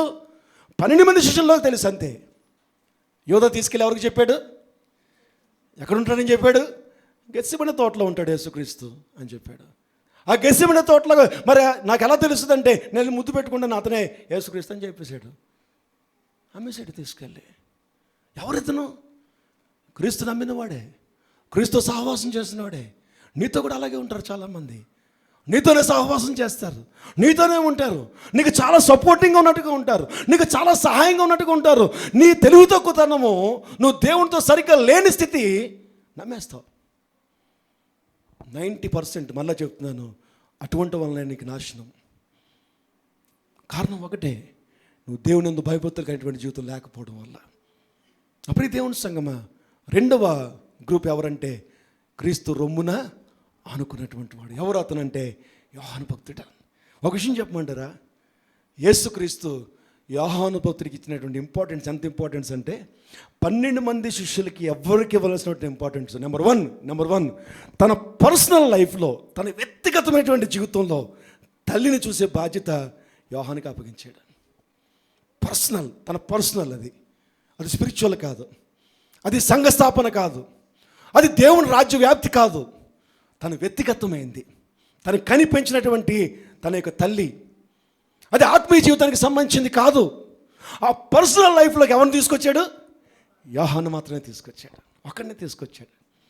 మిగతా 10 మందిని తీసుకురాలేదు. ఒకటి పోయాడు, అలాగా మిగతా 10 మందిని తీసుకురాలేదు. 10 మందిని ఎంతవరకు ఉంచాడంటే అంతవరకే ఉంచాడు. ఈ 10 మందిని ఎక్కడ పెట్టాలో అక్కడే పెట్టాడు. సంఘాన్ని అప్పగించాడు, మందిరాన్ని అప్పగించాడు, సేవను అప్పగించాడు, శిష్యత్వాన్ని అప్పగించాడు, పంపిస్తున్నాడు. కానీ తన వ్యక్తిగతమైన జీవితంలోకి ఎవరిని తీసుకొచ్చాడు? తన రొమ్మును అనుకున్నవాడిని మాత్రమే తీసుకొచ్చాడు. తను బాగా ప్రేమించిన వ్యక్తిని మాత్రమే తీసుకొచ్చాడు. రొమ్మును అనుకోవడం అంటే తన మనసును అర్థం చేసుకున్నవాడు అని. రొమ్మును అనుకోవడం అంటే తనకు నమ్మకమైన వాడు అని. రొమ్మును అనుకున్నవాడు అంటే భయభక్తులు కలిగిన వాడు అని. నా ప్రియ దేవుని సంగమా, ఒక్కడే, తను ప్రేమించిన వాడు ఒక్కడే. అంతేకాదు ప్రకటన గ్రంథము, దర్శనము, చివరి దినాల్లో, అంచె దినాల్లో క్రీస్తు స్థాపించినటువంటి సంఘము, ఆయన రక్తము వెలగా చెల్లించినటువంటి రక్తము యొక్క ఆ సంఘము చివరి దినాల్లో ఎలాగుండాలి, చివరి దినాల్లో ఎలాగుంటుంది అన్న దర్శనం ఎవరికి ఇచ్చాడంటే యోహానుకే ఇచ్చాడు. అందరికీ ఇవ్వలేదు, అందరినీ వాడాడు. కానీ తన వ్యక్తిగతం, తన పర్సనల్ మాత్రము ఒక్కడికే ఇచ్చాడు. ఈరోజు నా ప్రియ దేవుని సంగమా, ఒక దావీదు పర్సనల్ లైఫ్లో ఒక్కడనే తన నివాసంలో తీసుకున్నాడు. నెహెమ్యా వ్యక్తిగతంగా ఒక్కడే నమ్మకమైన వాడు, ఇంకొకడు తనకు సపోర్టింగ్గా ఉన్నవాడిని అధికారులుగా నిలబెట్టుకున్నాడు. ప్రభువైనటువంటి యేసుక్రీస్తుకి 12 మంది శిష్యులు కానీ 3 గ్రూప్స్ కింద డివైడ్ చేశాడు. ఈ రోజున నీ జీవితం, నా జీవితం కూడా నా ప్రియ దేవుని సంగమా, నీతో ఉన్నటువంటి వారిని నువ్వు ఫైండ్ చేయాలి. నీకు ఎంతోమంది ఉన్నారు, నువ్వు ఫిల్టర్ చేసావు ఆల్రెడీ. కొంతమందిని పెట్టుకున్నావు, వీళ్ళు మంచోళ్ళు అనుకున్నావు, మంచితనం కాదు నీకు కావాల్సింది. మంచితనం కాదు, నీ వ్యక్తిగతమైనటువంటి జీవితాన్ని అర్థం చేసుకునే వాళ్ళు కావాలి నీకు. నీ పోరాటంలో సాటి అయినటువంటి సపోర్టింగ్ ఇచ్చేవాళ్ళు కావాలి. నువ్వు తిట్టినా కొట్టినా ఏం చేసినా సరే నీకు సపోర్టింగ్గా నిలబడే వాళ్ళు నీకు కావాలి. దేవుణ్ణి అడగాలి. దేవుడు అంటున్నాడు, దేవుని దయ మనుషుల దయ నీకు కావాలి. ఎవరిని నేను నమ్మనండి, ఎవరితో నేను ఉన్నంటే నీ బతుకు ముందుకెళ్ళడం చాలా కష్టం. దేవుడు ఒక్కడే నీ జీవితాన్ని కట్టడానికి ఇష్టపడడు. దేవుడు ఎవరో ఒకరిని వాడుకోవడానికి ఇష్టపడతాడు. బైబిల్లో ముందు నుంచి చివరి వరకు, రాజుల గ్రంథం దగ్గర నుంచి ప్రకటన వరకు మీరు ఎక్కడ చూసినా సరే దేవుడు ఎవరో ఒకరిని వాడుకోవడమే. చివరికి నెహెమ్యా జీవితంలో కూడా మనం చూసినట్లయితే నెహెమ్యా ఒక్కరినే పంపించలేదు. నెహెమ్యాకి సపోర్టింగ్గా చాలామందిని దేవుడు ఇచ్చాడు. అందులో నమ్మకస్తుల్ని ఒకళ్ళిద్దరిని ఇచ్చాడు. అంతే నా ప్రియ దేవుని సంగమా, దేవుని యందు భయభక్తులు కలిగి ఉన్నటువంటి వారికి మాత్రమే నీ పర్సనల్ని షేర్ చేయాలి. దేవుని యందు భయభక్తులు కలిగిన వాడి యొక్క క్యారెక్టర్స్ చూపించి మనం ముగించేసుకుందాం. చాలా ఉన్నాయి బైబిల్లోనే. మనం రెండు క్యారెక్టర్స్ మాత్రమే చూసుకొని ఎలాగ మనం తెలుస్తాయి ఇతడు దేవుని యందు భయభక్తులు కలిగి ఉన్నాడండి కాబట్టి నేను అన్ని విషయాలు షేర్ చేస్తున్నానంటే నువ్వు ఎలాగ ఐడెంటిఫై చేస్తావు? ఒక 2 లక్షణాలు మాత్రం నేను చెప్తాను. టైం అయిపోయింది కాబట్టి నేను ముగించేసుకుందాం, లేకపోతే చూద్దాం. ఆదికాండం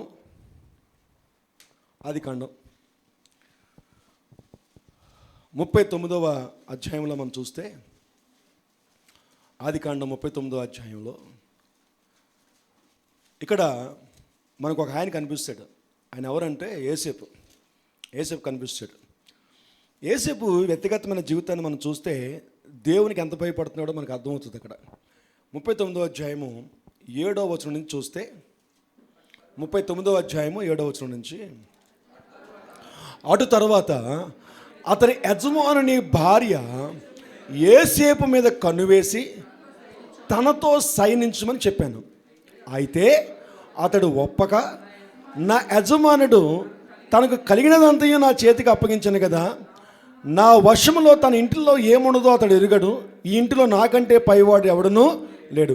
నీవు అతని భార్య అయినందున నిన్ను తప్ప మరి దేనిని నాకు అప్పగింపి ఉండలేదు. కాబట్టి ఇప్పుడు ఒక మాట అంటున్నాడు, నేను ఎట్లు ఇంత ఘోరమైన దుష్కార్యము చేసి దేవునికి విరోధంగా పాపము కట్టుకుందును. జాగ్రత్త గమనించండి. నువ్వేమో దేవుని యందు భయభక్తులు కలిగి ఉన్నావు. నువ్వేమో దేవుని యందు భయభక్తులు కలిగి ఏ తప్పు చేయకుండా ఏ పాపము చేయకుండా చాలా జాగ్రత్త కట్టుకుంటూ నీ జీవితంలో పోరాడుతున్నావు. నీ జీవితంలో పోరాడుతూ ముందుకు వెళ్ళిపోతున్నావు. ఇప్పుడు నీకు సపోర్టింగ్గా కొంతమంది రావాలి. ఇప్పుడు వాళ్ళు దేవుని యందు భయభక్తులు కలిగినటువంటి వారిగా ఉంటేనే నీ పర్సనల్గా వాళ్ళు నీకు సహాయం చేస్తారు. లేదా నీకు ఉన్న జీవితాన్ని పాడు చేసేస్తారు. ఏంటి భయభక్తులు అంటే? వారు ఎలాగుండాలంటే, ఒకవేళ నువ్వు పాపం చేసినా సరే వాళ్ళు నిన్ను దేవుని భయంతో అలర్ట్ చేసేవారుగా ఉండాలి. ఈ తప్పు చేయకు, వద్దు, ఈ తప్పు చేయకు అని చెప్పి వాళ్ళే ఉండాలి. అది దేవుని యందు భయభక్తులు కలిగినటువంటి వారు అంటే.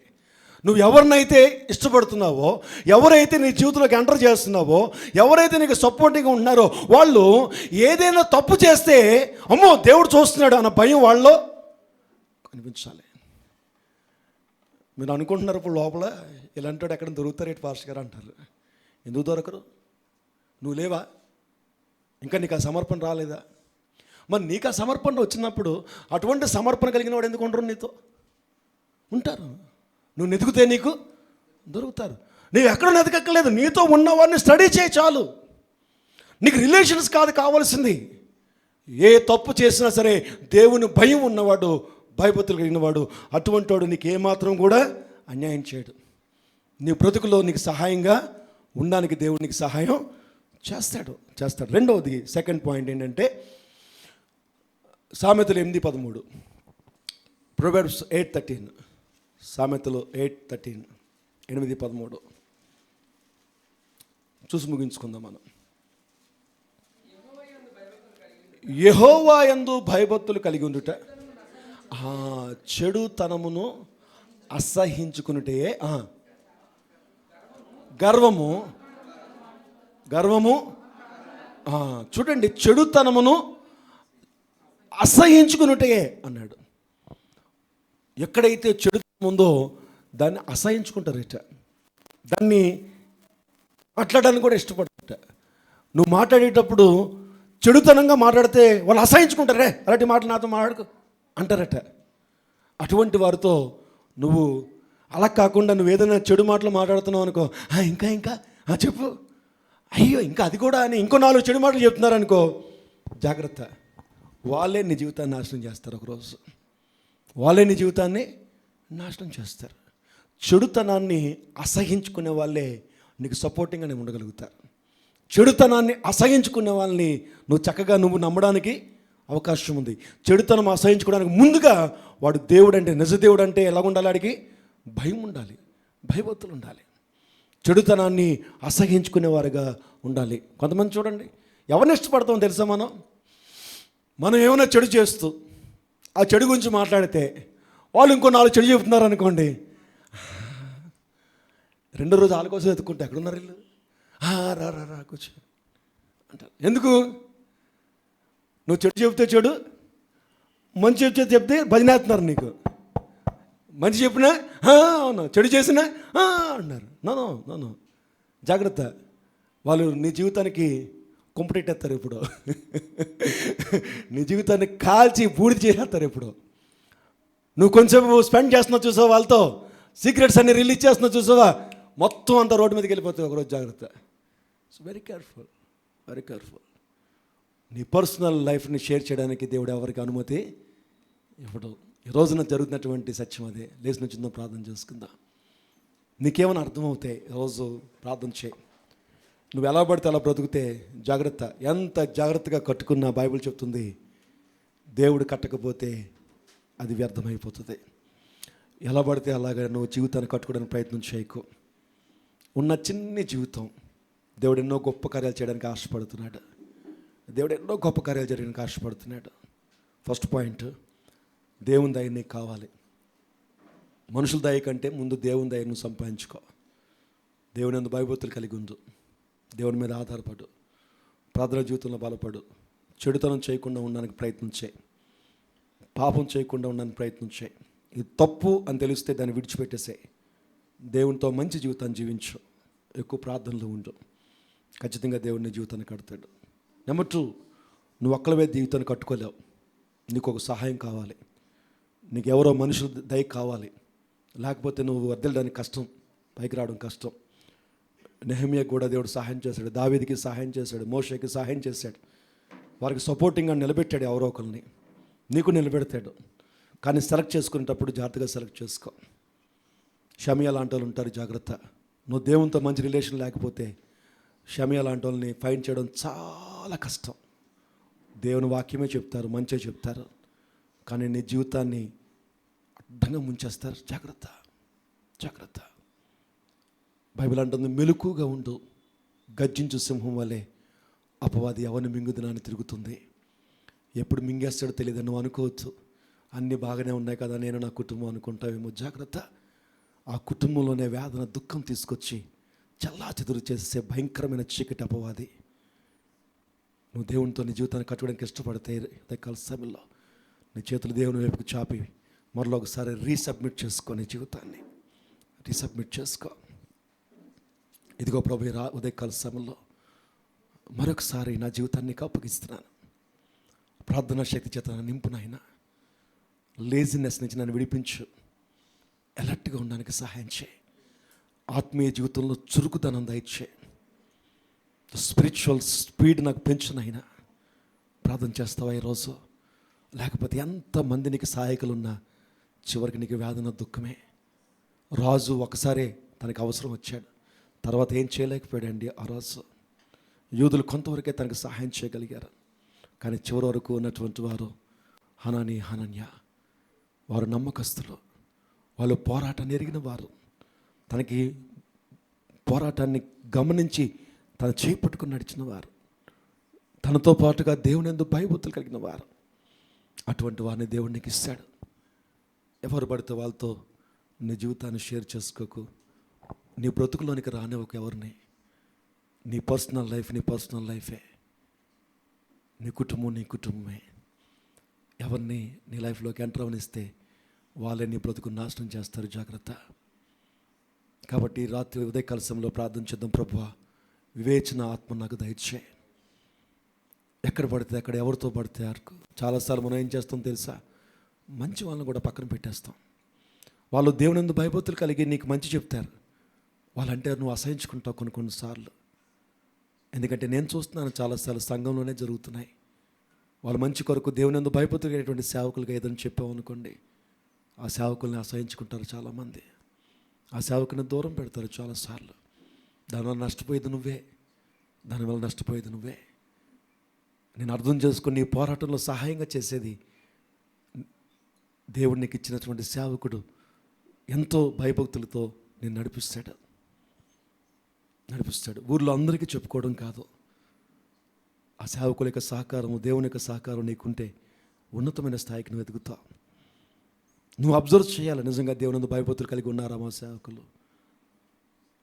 మా యొక్క విజన్లో వాళ్ళు కూడా సాటి అయి ఉన్నారా? హెచ్చరిస్తారు కొన్నిసార్లు, గద్దిస్తారు కొన్నిసార్లు నీ మంచి కొరకు. బైబిల్ అంటుంది, మేలు కొన్న స్నేహితుడట గాయాలు చేస్తాడట, భయభక్తులు లేనివాడట భజన చేస్తాడట. భజన చేసే వాళ్ళనే నువ్వు ప్రేమిస్తావు, కానీ కొన్నిసార్లు గాయం చేసేవాడే నీకు మేలు చేస్తాడు. జాగ్రత్త. ప్రార్థన చేసుకుందామా ఉదయకాల సమయంలో? దేవునికి మరొకసారి నీ జీవితాన్ని సమర్పించుకొని ఒక మంచి నిర్ణయం తీసుకుంటే ఇక నుంచి దేవుడు నీ జీవితాన్ని కడతాడు గొప్పగా.